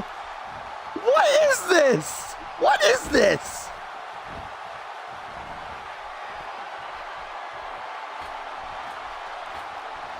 Oh, Ziggler go for that moonsault again? No, instead goes for it. Oh, corkscrew senton. Looking to pay homage to Andrew Briggs. Now, I don't know what is up with the BRC. When they are together, it's so... I don't get it, because last week they lost so quickly. Briggs and Thompson put them down in minutes. It seems like when they're all three together, they form the trifecta. The Triforce. They cannot be beaten.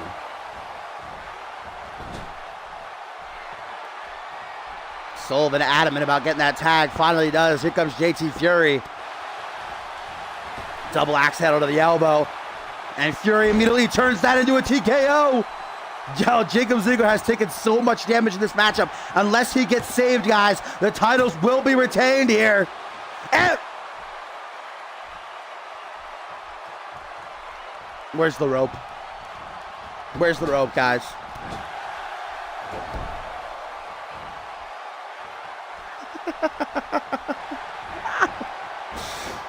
Oh no! Will it end in a submission? Jacob Ziggler's right there. He's just got to reach out for a rope break. The drop to hold into the modified crossface, though. JT wrenching back as he screams at Ziggler's here. And Ziggler is forced to submit. The BRC retain after a hellacious match. Nobody saved Ziggler in the end there. They were like, enough. They were like, no, enough.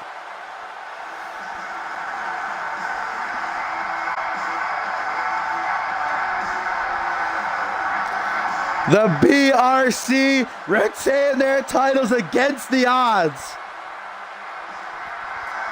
One of the best six-man tag matches I've ever seen.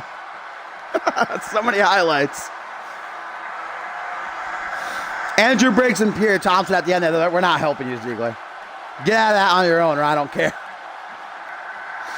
I think Ziggler was like, fuck it. I'm tapping. You think it was JT Fury screaming in his ear instead of the actual pain? Because JT was screaming right in his ear while he had that submission locked in. The BRC are still the Trios champions. Did not come easy, though. And I gotta say, Briggs, Thompson, Ziggler, they worked relatively well together. If they can still carry that into Homecoming along with Hayden, I'm confident that Team Fusion will come out on top. What a main event, though. One for the ages.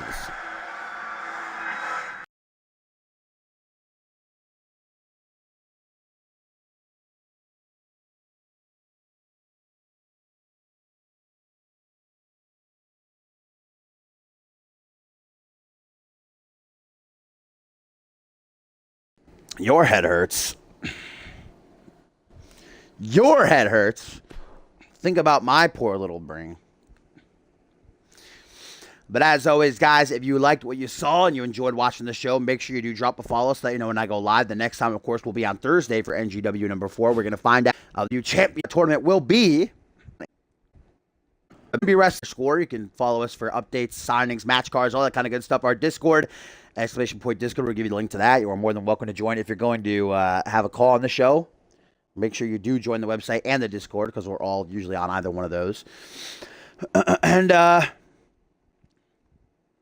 last but not least, get some parting words from the wise one, DJ Khaled, who says, they want to come stress me out. Heh, bye. Wave emoji. All right. Heh, bye. That's what Ziggler just said. Heh, you want to come and stress me out? Bye. I'm not about this life. I'm done with this. The Trios titles are not worth this. I bet we have injury reports. How much do you want to bet? Flashy is injured. That's not who I expected to get injured. I honestly thought Ziggler was going to be the one getting injured there. But guys, thank you for watching, and I will hopefully see you on Thursday for the NJBib.